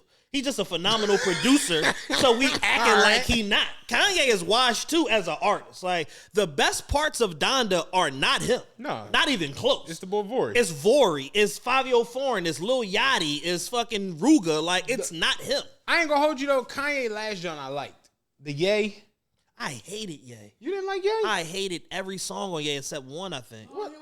That was the one with the fucking the art. It was like a moon. It was whatever. Something, some avalanches or something. I don't know. It was that, and then he put out the terrible album with Kid Cudi that niggas tried to tell me was fire. It was Well, I like Cudi. They was like, no, man, I like the Joan Kim and Kid Cudi. I said, bro, it's 9 songs and you like 3 of them. Anybody else you would say this is terrible. They like, yeah, but it's Ye. He had this song with this joint. I have no idea what that is. You never heard this? I probably heard it the week it came out and never listened to it again. Yeah, you so I'm out all day. Tell that ass busting out the bottom. Oh, I did hear this. This shit was this shit went. That's I think that's Jeremiah. Yeah. Yeah. That shit went. That was a good record. Like Kanye can still make a record. Yeah, he just can't make an album. It's just it's yes. what it is it's there are times when the pill kick in or like wear off. You gotta catch him in that weird little joint, like before the pill super kick in and right as is coming off. Like 17% Yeah, pill. that's when he had like his peak, you know what I'm saying? Creativeness. Because when the pill kick in, he's too creative. Yeah. Now he's doing some. Now the he's sleeping in the fucking Civic Center. You know what I'm saying? Like he's For weeks. Yeah, he's too creative for his own good. Like Kanye, we actually have home games. We're gonna need you to leave. Yeah. Like leave. Yeah. Or just leave my quarters. No, Yeah. leave Yeah. altogether. Pack it up. Yeah. But I have an event here. Yeah. Can you please leave? Where's Kanye at? He's in the basement of Wrigley Field. He's just Finishing the album. he's just doing stupid shit. They kicked him out the Falcons, y'all. Hey, like, hey, man, listen. You gotta go. The season starts in 2 weeks. I don't know what you want from us. I don't know how many more of these you want to do. But football, I don't know if you know this, but like football is king in America. Yo. But yeah, we gonna get the state property / Virgil / Yeah, / Off-White / OVO. Aaron Preston yeah / OVO it's gonna be / Mob Ties. / Cactus Jack. We just gonna ball all that shit up together. That shit gonna have so many logos on it. It's gonna be like the soccer jerseys. But on a more serious note, we've been playing around a lot. Young Dolph was murdered today. Like I said, I honestly thought that was 2 Chainz on Cut It. I never really went to look. And now I'm just like, damn, like I like that verse. I like that shit a lot. Yeah, I fucked with Dolph. Dolph is one of Gucci Mane's kids. It's funny how we always, not to cut you off, but we always talk about sometimes, your presence will go further than your music. Right. And I know Dolph from the whole Aventador situation where he gave a fan a Aventador for a $400,000 Lamborghini, and they sold it. And people was like, damn, how you gonna sell the joint? He gave you, and he came on the joint and was like, man, get your money. Right. I was like, that was cool as shit. Yeah, because at the end of the day, this is a tax write-off. Some kids from Duke University was working in a coffee shop and they was playing, I think, Cut It or whatever fuck they was playing in there. They got fired. Dolph had a concert in North Carolina, brought them on stage, gave them $10,000 a piece. Like, Dolph is a man of the people. So when you see a man of the people get gunned down like this on some broad daylight shit, and we don't know the details, and I'm not about to sit here and speculate, but it's just such a nasty situation because we've seen this over and over and over again. This is not the first nor the last time we're gonna see it. And we've seen it with Jimmy Guapo in Pittsburgh. Mm-hmm. We've seen it with fucking Pop Smoke. We've seen it with Mo 3 in Dallas. We've seen it with fucking Duck in Chicago. We've seen it with Dirk Brother, D-Thang in Chicago. We've seen it with Von in fucking Atlanta. Nipsey. We've seen it with Nipsey. And we talking about the people who got killed. All these other rappers who got shot in and around they places just moving around. Fab got hit. Cam got hit. Beans got hit. Like, it's just what it is. Yeah, and it's like, unfortunately, we as black culture, we celebrate a lot of stupid shit. Mm-hmm. And it's time for a cultural reset where we call shit what it is. And I want these young black entrepreneurs, these young black brands, because when you're a successful rapper, you are a brand, and a lot of people depend on you. I want them to start moving right and stop getting killed because of their pride and their ego, and not be in the hood by yourself with no security. Like, we gotta. There's no reason in all, this isn't a diss to Dolph, but it's just not like a diss to Dolph because it applies to all those other situations I just spoke on. Like the whole hit, he was busting back. Yeah, like there's Russian hitman money around. Like it's like Dolph rich as a motherfucker. You've been making money off of music since 2013. It's about to be 2022. And he's like an independent artist. He's getting his deal structure with Empire is probably like the highest one they had, which is 83-17. Mm-hmm. So you getting 83% of your bread. So you know what that means? I only got to sell 100,000 total units to make an impact and make fucking $8 million. Yeah. And I can do this shit every month if I wanted to. Right. Because Masterpiece shit. I could do the Masterpiece shit. And then I got Key Glock, who got a great catalog. I got Jay Fizzle. I got all these other little dirty niggas that's on the come up and this and this and this. And my whole thing is because of the fact that I'm responsible for them as their mentor, as their OG, I can't put myself in a position where I get killed at a bakery. Right. Because I'm just thinking like, oh, ain't nobody worried about me. I'm just out here, da-da-da-da. But you out here in a $120,000 Corvette with $300,000 worth of jewelry on, blah, blah, blah, blah, blah. You a target. No matter how much people love you in Memphis, in North Memphis, whatever case may be, you are still a target because you are a come up to some niggas. And in the era of clout-based killing, some niggas will just kill you just to be like, I killed that bitch-ass nigga Dolph. And that's enough for niggas. And niggas will go to jail. Would you say I went to school with Gotti? Yeah. I went to high school with Gotti. CMG, nigga. Like, and it could be something as stupid as that. Because Yo Gotti rich as a motherfucker. He ain't sending nobody to kill Young Dolph. But all it take is some nigga to convince themselves and rile themselves up. Oh, who this nigga think he is coming around here trying to stunt on us, man? He know we struggling out here. This nigga out here in these camouflage cars. Watch this. He better not be out here when I get back. And he done piped himself up so much, he got to go with his move now. And it's silly ass shit like that. And for these artists, entertainers, shit like that, we got to just accept what it is. We have turned our ghettos and our urban cities of America into war zones. Listen. We did that shit. Listen, you want to hear some funny shit? The other day in the group chat, we got like a Penrose group chat. Yeah. The other day, Dot and Ra, you just have a day where you're just not really paying attention. Dot and Ra have the bright idea that we all need to come together and buy the Penrose Plaza and revamp it, right? So I come back to the group chat. I hear the first voice. I'm like, all of these voice notes, is this what all of this is? Because I don't even have to listen to this shit. Because no.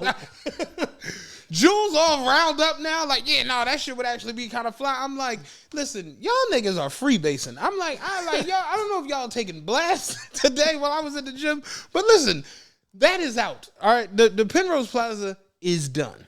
All right. It sucks, but the whole area is just it's not run down. It's Y'all not are what it y'all was. are letting our childhood, the fact that we grew up there and you actually had to be like a formidable person to be in Penrose. Y'all are letting that cloud your judgment into believe that you can bring the plaza back. I'm like, Ron, like, no, man. I mean, it's just that people don't have, decent food options and decent clothing options and lifestyle options. What you think, they don't deserve it because the day down there? I'm like, that's exactly what I'm saying. They don't deserve it. That's exactly what I'm saying. I'm like, every formidable person is gone from there. Like, that whole area is just different as shit now. I'm like, then look at the plaza like this. The foot traffic and the traffic that was created because of the environment that was there, it's gone. All the schools are gone. Yeah. Bartram Communications is gone. Pepper is gone. Those are fucking empty warehouses now. So you got that traffic day to day. People coming to pick their kids up. People coming to drop their kids off. Nothing. Then when you went into the plaza and actually went into the stores, think about it. Blockbuster was in the plaza. So you know what Blockbuster created on Friday and Saturday night? An ecosystem. People come there. Oh, they got an Italian village here. Go get 2 pies and some mozzarella cheese fries. It's like, it's Thigh Stop.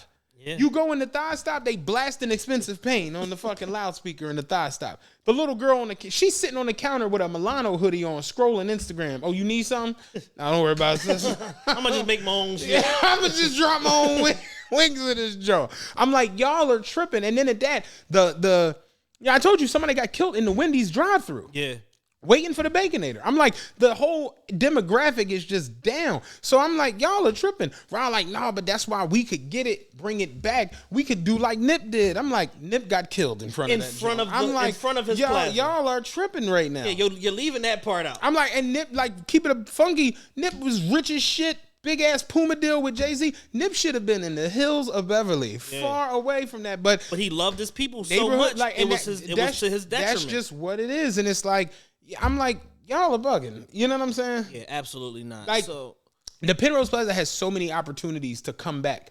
They tried to put a movie theater there. People voted against it. They wanted to do a bowling alley fun center. They voted against it. So it's like, Jules like, oh, but the traffic from the airport and the post office and shit. I'm like, it ain't enough. Yeah. It's just not not the demographic, what they call it? What is the word? Not the demographic, I know the word, like about the landscape, like the diversity? Not diversity. Long story short, the area can't fund it being something more than what it is. Got it. Like ShopRite, the Dollar Store, Thigh Stop, and Burger King and fucking it's Wendy's. Become a low income shopping system. I'm like, what are you gonna put a Saks over there? Yeah. What are you gonna like? Are you gonna put I don't know, a Joseph A. Bank in that? Like, are you really gonna do that? Put a White Tea Depot. I'm like, think about all the other stores in the area. Rita's Water Ice is gone. It's Hood Water Ice now. You know what I'm saying? Yep. The Philly's Famous, that's gone. That's a Little Caesars. $5, hot and ready. You know what I'm saying? Barely got real gas stations over there. You see what I'm saying? The Sunoco used to have an auto service center in it. They selling chicken in that joint now. 7-Eleven gone.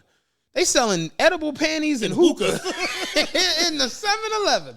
My mom, I know she rolled over her grave. I done slid in there for a Rhino 82,000 million night. Hey, give me the edible thongs and a Rhino. You're like, which one you want, brother? Which one? Damn, which one? Is more than one Rhino today? Goddamn. Shit. Yo, I went into that joint one night. Get a Rhino. I went in that joint, and the nigga was like, "Yeah, let me get a lamb with white sauce." I said, "Excuse me." I got lamb platters. They got lamb platters in this. I said, "Nigga, what?" Like, that's 7-Eleven. You know what I'm saying? Yeah. Falones is barely hanging on. The bowling alley barely hanging on. I'm like, that shit is finished. Yeah. Checkers is going. That tell you everything. That shit crazy. But yeah, my whole thing is just like, yo, we got to compartmentalize that we turned our neighborhoods and our children into the trap. Turned our neighborhoods into the trap. We manifested the shit for years, and now we are here. No. The realization of it is that violent crime is up in every city where niggas is at in America. I'm not trying to be funny, yo. And, you know, growing up, being from Penrose, motherfuckers used to straight try to play us about that shit. Yeah. Oh, you from the Rose? That's nice where y'all from. They got trees and You shit. absolutely fucking right. Like, and I swear to God, yo, I used to be in Pepper, and I'd be like, how is it a diss to have like a nice that neighborhood? my parents did the right shit. Like, I'm so fucking burnt, and even to this day, It's a trauma response. Carl, they all make jokes about this shit, and it just be like, dog, I'm so lost as to like, what exactly do we work for when it comes to having kids and shit like that? You want your kids to have the best education, the best upbringing, the best housing, suitable, sustainable housing. I'm so lost as to how this is a diss. But again, this is our community. Yeah. I'm from the roughest motherfucking block in the city. I'm from the toughest project. Never. And it just be like, it just burns me out sometimes, because then you sit and you see the never-ending cycle of violence. Yes. It's like, I can't believe this. And it just be like, we can't keep chalking it up to haters. Like, no, it's not that. It's the fact that we are the number one culture of people that eat our young and cannibalize each other at the rate for which we do. We exterminating each other. Right. And people in a position of power, they have to stop outsmarting themselves and letting their pride and ego convince them that they good in a situation where ain't nobody good. Right. Like, when you in a crisis situation, you gotta bring the crisis team with you. Mm-hmm. When you fucking coming through the streets of North Memphis, South Memphis, etc., you need to be displaying military force as a preventative measure, so a nigga know if he try with that little Draco, whatever he got, we got some unreleased shit that we gonna unleash on your ass, and you is not go. If you even try to make your move, you're not getting your target, because that's how military and precision we're moving. You think you could smoke Drake on the street in Toronto? Remember niggas at the fence? Yo, come to the fence, pussy. Bitch ass nigga won't come to the fence. Bitch ass nigga won't come over here and let us fuck him up. Yeah, fuck wrong with him. Nigga going to the PJ. Bitch ass nigga. With all them fucking Tahoes. That nigga is the president. That nigga is the most famous human on earth. Rob was like, so damn, Matt, you get filthy rich, would you just completely done with Penrose? I'm done with Penrose with 100,000. I'm done now. Welcome to 4 years ago. I got $3,000 in my pocket, nigga. I'm done with them now. Like, I don't go to Southwest unless I have to. Unless I'm summoned there, I don't go to Southwest. I'm like, listen, this podcast blow, we make millions of dollars. I'll put some money back in Penrose, but when I come, I'm gonna be there. It's gonna be a news crew on hand. The scissors I'm gonna be holding gonna be this fucking big. I'm gonna cut that rivet and I'm the fuck out of here. I told him, like, Penrose, you know what I'm saying? I know they need some money. I'll donate some money to Penrose Elementary. When they'll tell the kids, great news, Matt Cain donated $100,000 to the school. The kids cheering the shit. We have him live via satellite. I'm like, what's going on, kid? Stay in school, you know what I'm saying? Don't be out there in them corners. Don't be out there doing that stuff. Don't be selling that crack. You know what I'm saying? That motherfucking LSD. Don't be selling none of that shit. You know when they go via satellite, they're like, Matt, how you doing this morning? I'm doing good, y'all. That weird. Y'all see, y'all got the check. The check cleared, right? Y'all got the check? Hey, nigga, I'm going via satellite with them kids. I ain't coming down there. And it's like, that's kind of the joint. It's like, as you move on, life, it progresses. It changes. But somewhere along the line, it was just like, yo, we in this. And this is what we doing. Yeah. I told you when I really got deep into like what projects were. Projects was just that. It was a project. Yes. They were meant to last for a certain amount of time. It was a project. Yeah. And niggas assimilated to it. You do a project at work, that should be weeks. Yeah. You know what I'm saying? You know, people do project management. Yo, they go from project to project. When you do a project in school, that should be a week, and then you turn it in. That's what the projects was. It was meant to be transitional housing. That's exactly what it was. So you save up enough money to go buy a house and live out the American dream. Mm-hmm. The problem is, our people got in these spots, and poor white people too, got in these spots and said, damn, the rent $8? $9. I'm never leaving. Go where? And I'm never going back to work. Yeah. And then when you figure out, and I'm just figuring this out at the big age of 38, when you figure out that the unemployment number that they tell us is only calculating people that are actively searching for jobs in the workplace. So when you hear unemployment is at 6%, but everybody you know is unemployed, that's how. Mm-hmm. Because they dropped out, they're not a part of the census and part of the career link shit, so they don't even get counted in the census. Yeah. So it's like shit like that. And as sad as I am for Dolph and his family, I'm more heartbroken because we've seen this shit play out so many times before. And it's just not going to stop. It's just not going to stop. And because of pride and ego, and they say it's pride before the fall, because of pride and ego, niggas are going to continue to say, I'm going to my hood with no security and ain't nobody going to do nothing to me, and people are going to keep doing shit to these niggas. Remember when Soulja Boy got snuffed in Who said Big Draco? Nigga walk right up. Oh! Mop. Hey, man. Soulja Boy on the Breakfast Club. Hey, man. Oh, my goodness. I'm an actor now. What else you in? Shout out to Childish Gambino. I'm on Atlanta on FX. I landed a role on there. Hey. I'm an actor now. Hey. I'm an actor now. That's one of my Drake, favorite shows. That's gonna be dope. I study scripts. Yeah, That's amazing. Why you getting so much information? Can we just wait? I can't see you playing nobody else but you. Me? Yes. I can be some. I can be who you want me to be. Let's do something now. Give us a line. Be a police officer. A police officer? Put your motherfucking hands up, nigga. What, man? You didn't see that? No, I probably cut it off right before. I got about 40 minutes in on that shit. The nigga gave me a headache. I was laughing so hard. They told that nigga to do something on the spot. Be a police officer. Police officer, put your motherfucking hands up, nigga.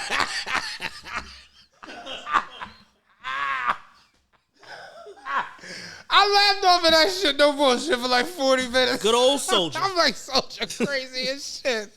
The crazy part is Kyrie on the post-up was some, yo, he did kill that role. I'm like, sorry. Put your motherfucking hands up, nigga. Y'all are fucking nuts. Wait, back, we don't be serious for long here. The shit with Dolph is especially, like you said, it's ridiculous just in the strength, like, damn, another rapper dead in his own city. In his neighborhood. Like, because they always say, oh, you need to move with force when you OT, or what's the one they always use when they talk about moving around? What's the new hot rapper term? Damn, I can't think about it. What the fuck is the shit all the rappers be like? I'm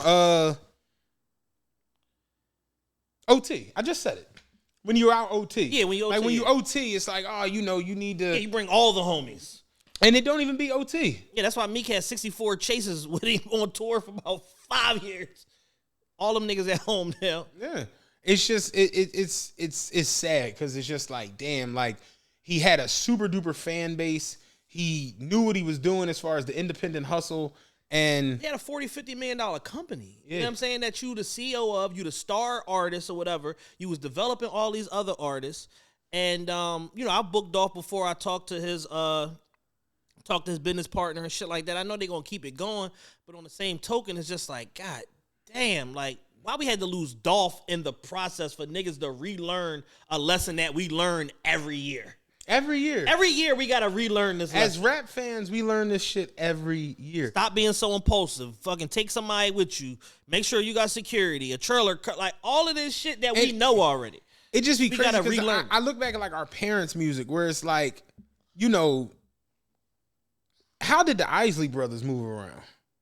Like, how did the Temptations move around? Well, you know, the theory of, attraction is, you get back what you put out to the world. So, with a lot of this music, man, it's like, it's a lot of negative messages in this music, and niggas are taking the shit niggas are saying literally. Mm-hmm. And then you have situations where somebody like Black Youngster goes to Vegas and say, yeah, we're the toughest niggas in Vegas, so let's have a shootout, pussy. And then niggas show up and have a shootout, and these niggas is totally unprepared. Yeah. They took that as a challenge. Yeah, like that was the birthday party, right? That was Moneybagg Yo birthday party. They came and shot all type of bitches in the ass, all kind of shit because you wanted to incite violence. Right. And niggas took that literally. Right. Because if they didn't, you was going, oh yeah, pussy ass Vegas niggas, y'all niggas ain't want no smoke. I told y'all let's have a shootout. I dropped my location, bitch ass niggas. Yeah. They didn't want to deal with that. Yeah. So what they do? Pull up, shoot everybody, and now it's like, this is a tragedy. Yeah. No. Y'all inviting this shit. So a lot of the dumb shit that be going on, motherfucker, like it or not, motherfuckers be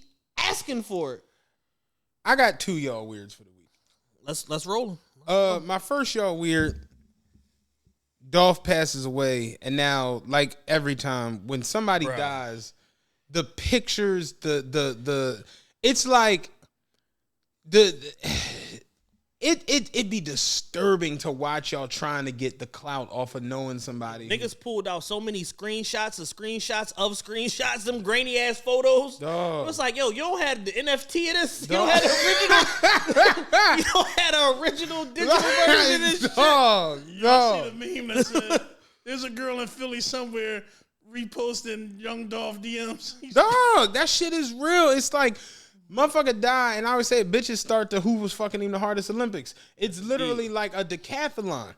The 100-meter dash is who can get to the timeline first. Then it's the springboard 10-meter dive. That's who can go deepest into the archive for the oldest picture. The picture Look at your little ass chains. The picture's so old, it's a big ass wrinkle down the picture like a lightning bolt, and the edges are burned because it survived the fire. The picture is this color. Remember the old ass picture? Had that weird tint to it. It wasn't quite black and white, but it wasn't color yet. You know when them BT, movies start and the eyes are drifting on the memory, and the pictures be moving real slow.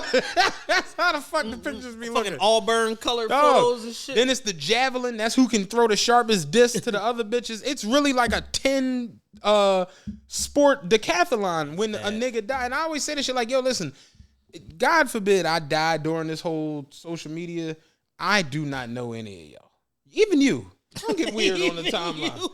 You posted, damn, bro, just said, let's go get a fish sandwich, and I ain't answer the phone like I'm sick right now.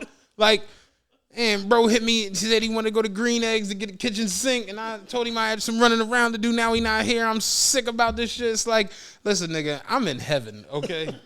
Heaven is a paradise. Done with you niggas. I imagine that paradise has kitchen sinks for breakfast every morning. I'm good. I'm in heaven. So that's why that whole, motherfuckers, chicks get goofy like that. Damn, you just came in my job, Matt, and you asked how long was it gonna be for spicy. I was like 9 minutes, and you was like, my break only 12, so you bounced. Now I ain't gonna see. It's like we don't gotta go through none of that when I die. My second y'all weird is people who, like we just talked about. Another thing, I think we missed it. I thought you were gonna go into it, but you missed the actual term. This whole op culture. Is what's fucking us the worst. Because in this situation where Young Dolph is murdered, y'all instantly get on the internet with, Gotti mom restaurant got shot up. Moneybag Yo's black youngster's grandma house got shot. And it's all lies. And it's all bullshit. And it's like that, but op culture is gonna sell. They cursing out people for calling them out on the lies. I clarified that you dick eating. Why you I never even seen you in the truck. Nigga, that's South Carolina. What the fuck does that have to do? Like, niggas just on the internet arguing just to have some ops. Niggas lead the league in arguments, man. Yo, lead the league in dumbass arguments, dog. Real shit. Like how Steph Curry's gonna break his own 3-point record this year. Niggas put up 400 arguments in a year with ease. I had 32 arguments last. I was off the pace. I'm back on, nigga. I watched niggas today, and I just watched it. I didn't comment. I ain't say shit on Twitter. I'm just like looking at niggas tweet. I'm just like, why are y'all like this? Yeah, y'all are ridiculous. What, y'all are ridiculous. I had to get off Twitter because I started to see it circling. I'm just like, man, I got a lot of love for Dolph. Like I said, I did business with them guys. They were straight shooters. They saved me some money on another weird deal that, you know what I'm saying, somebody tried to pull his partner Daddy-O. They good people, man. You know what I'm saying? And I'm not about to trivialize his death talking about some corny ass rat beef and whatever the fucking case may be. Like, I'm not going to do that. Right. But, the point that we wanted to get across today was more of like a cautionary tale. This is like, yo, we've seen this unfold. Let's start doing something different. Right.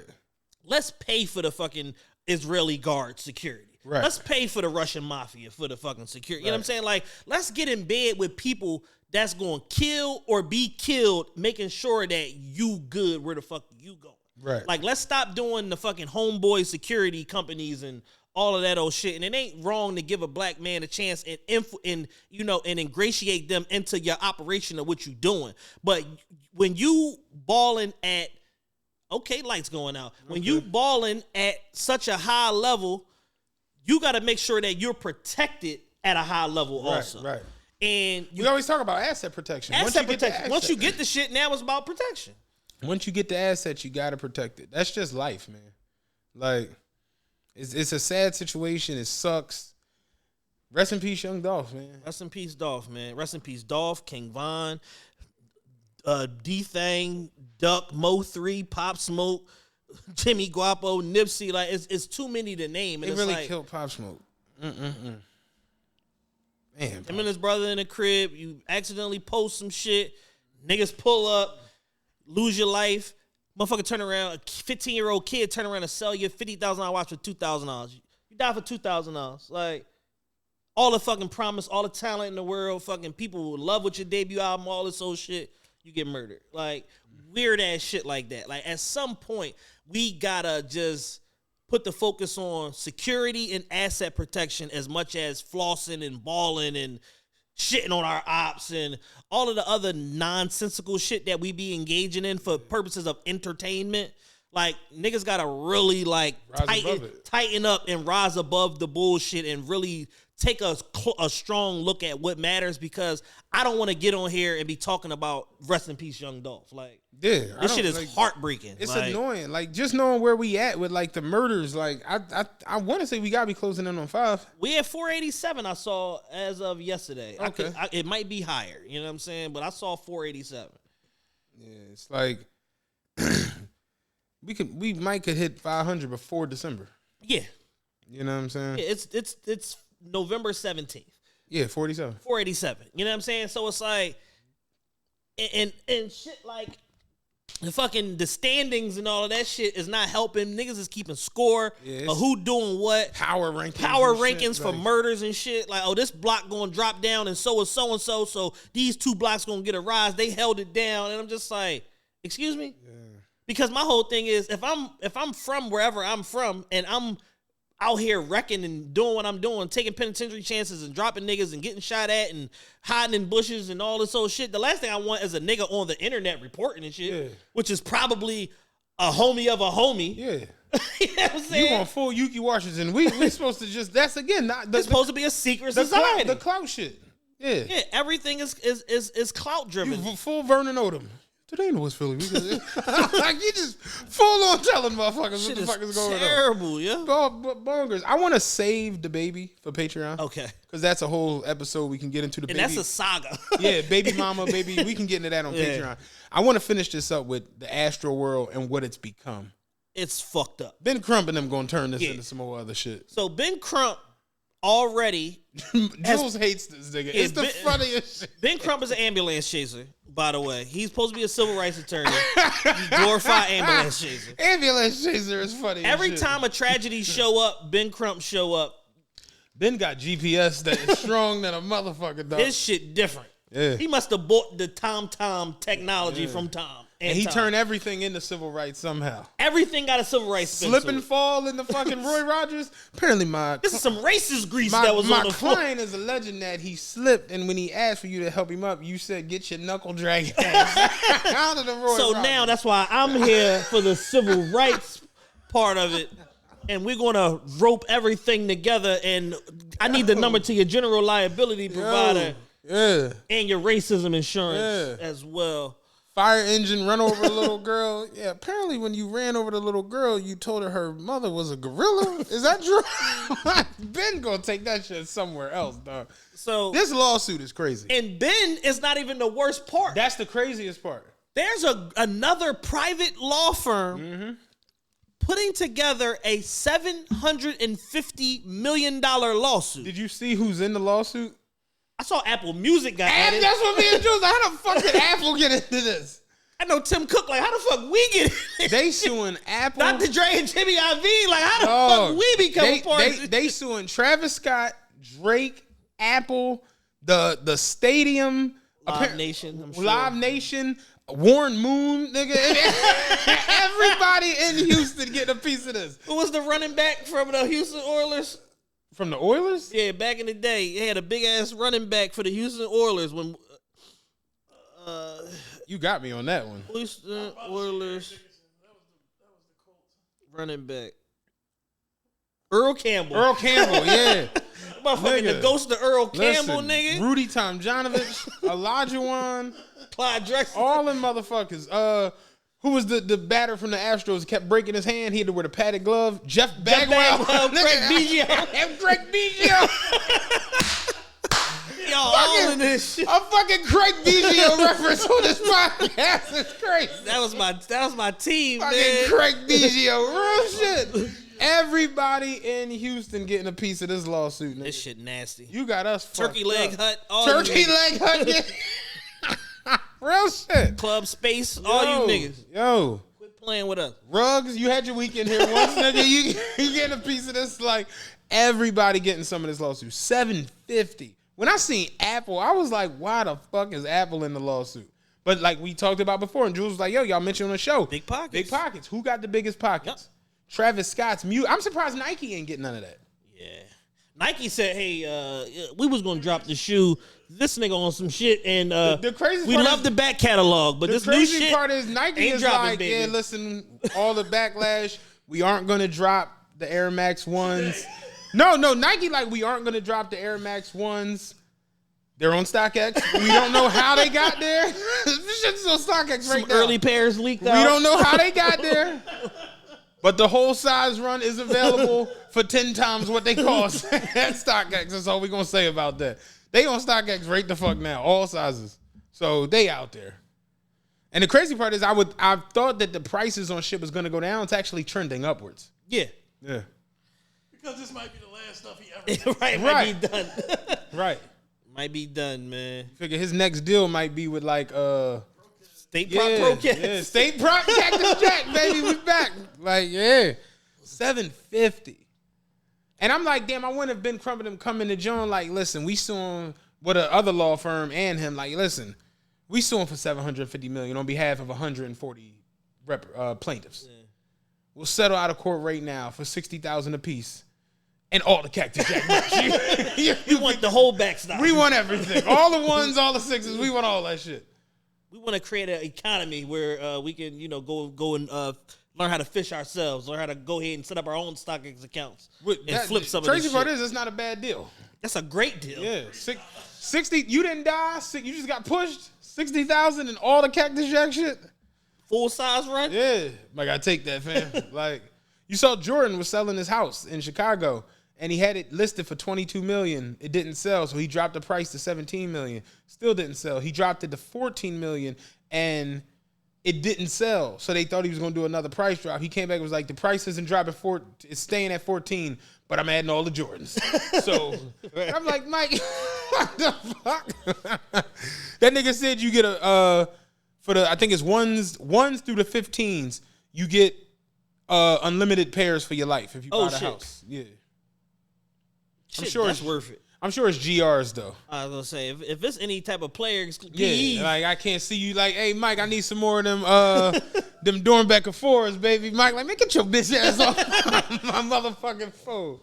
But the house now, you stuck with the bag, pussy. The Astro World shit is like, it's a wrap. The concert's never happening. It's never happening again. It's no way around it. It's a wrap. No way. He's toast for at least 2 years too as a live performer. I told you when I was watching some of those videos, Because you're a safety hazard now.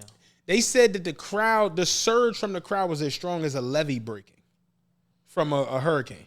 So I'm just like, well, that did actually like destroy a city. Yeah, so that's pretty fucking crazy to just say that. But the guy was on there. He was like, yo, it picked me up off my feet. He's like, he was 6'3", 230. He's like, it picked me up off my feet.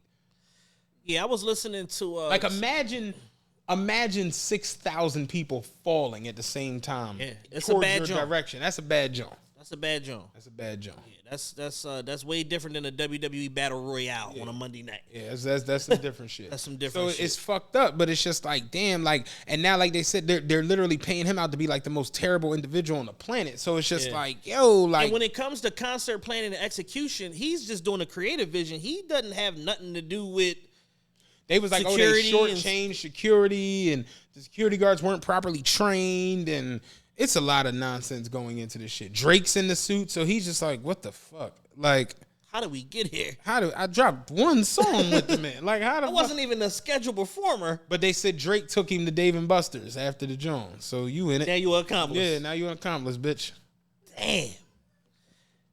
Getting reeled into a lawsuit is some scary shit. I was in a car accident, and I was suing their insurance. They countersued me because they were at fault. And it was being served with lawsuit papers is the scariest shit I ever went through in my life. Because I was literally like, are they going to, like, seize my personal like, and then the lawyer had to explain to me like, no, this is what happens when you're trying to open up somebody's insurance policy. You got to sue them. The liability defaults to whatever your protection is, and then it opens up the policy limits. Blah blah blah. We ended up going to litigation, spanked that joint. I got 10,000. They got nothing. Oh, nice. Pieces of fucking garbage. I got nothing else on. This has been a good episode. It actually recorded. Better than, and it was, I think it was better than the first one. Yeah, real shit. It was better the second time around. We had Big Dan here back from Cali. Yeah, of course. So, like we said, February 6th, we're going to be announcing that show, hopefully, right before Thanksgiving, probably like next Wednesday. That's the target release date. Bigger venue, cheaper ticket price. We're going to have some special guests. It's going to be dope. So make sure y'all jump on that when y'all see it. Patreon VIP will and Nation will both get pre-sale opportunity first before anybody. So make sure you're on one of them 2 tiers when those that pre-sale ticket link drops. Hopefully next week. Yeah. Other than that, man, we appreciate y'all. We love y'all. This is 178, the realest podcast ever. We are out. We did it in exactly 2 hours. We super nice. That's lit. Peace. We out of there.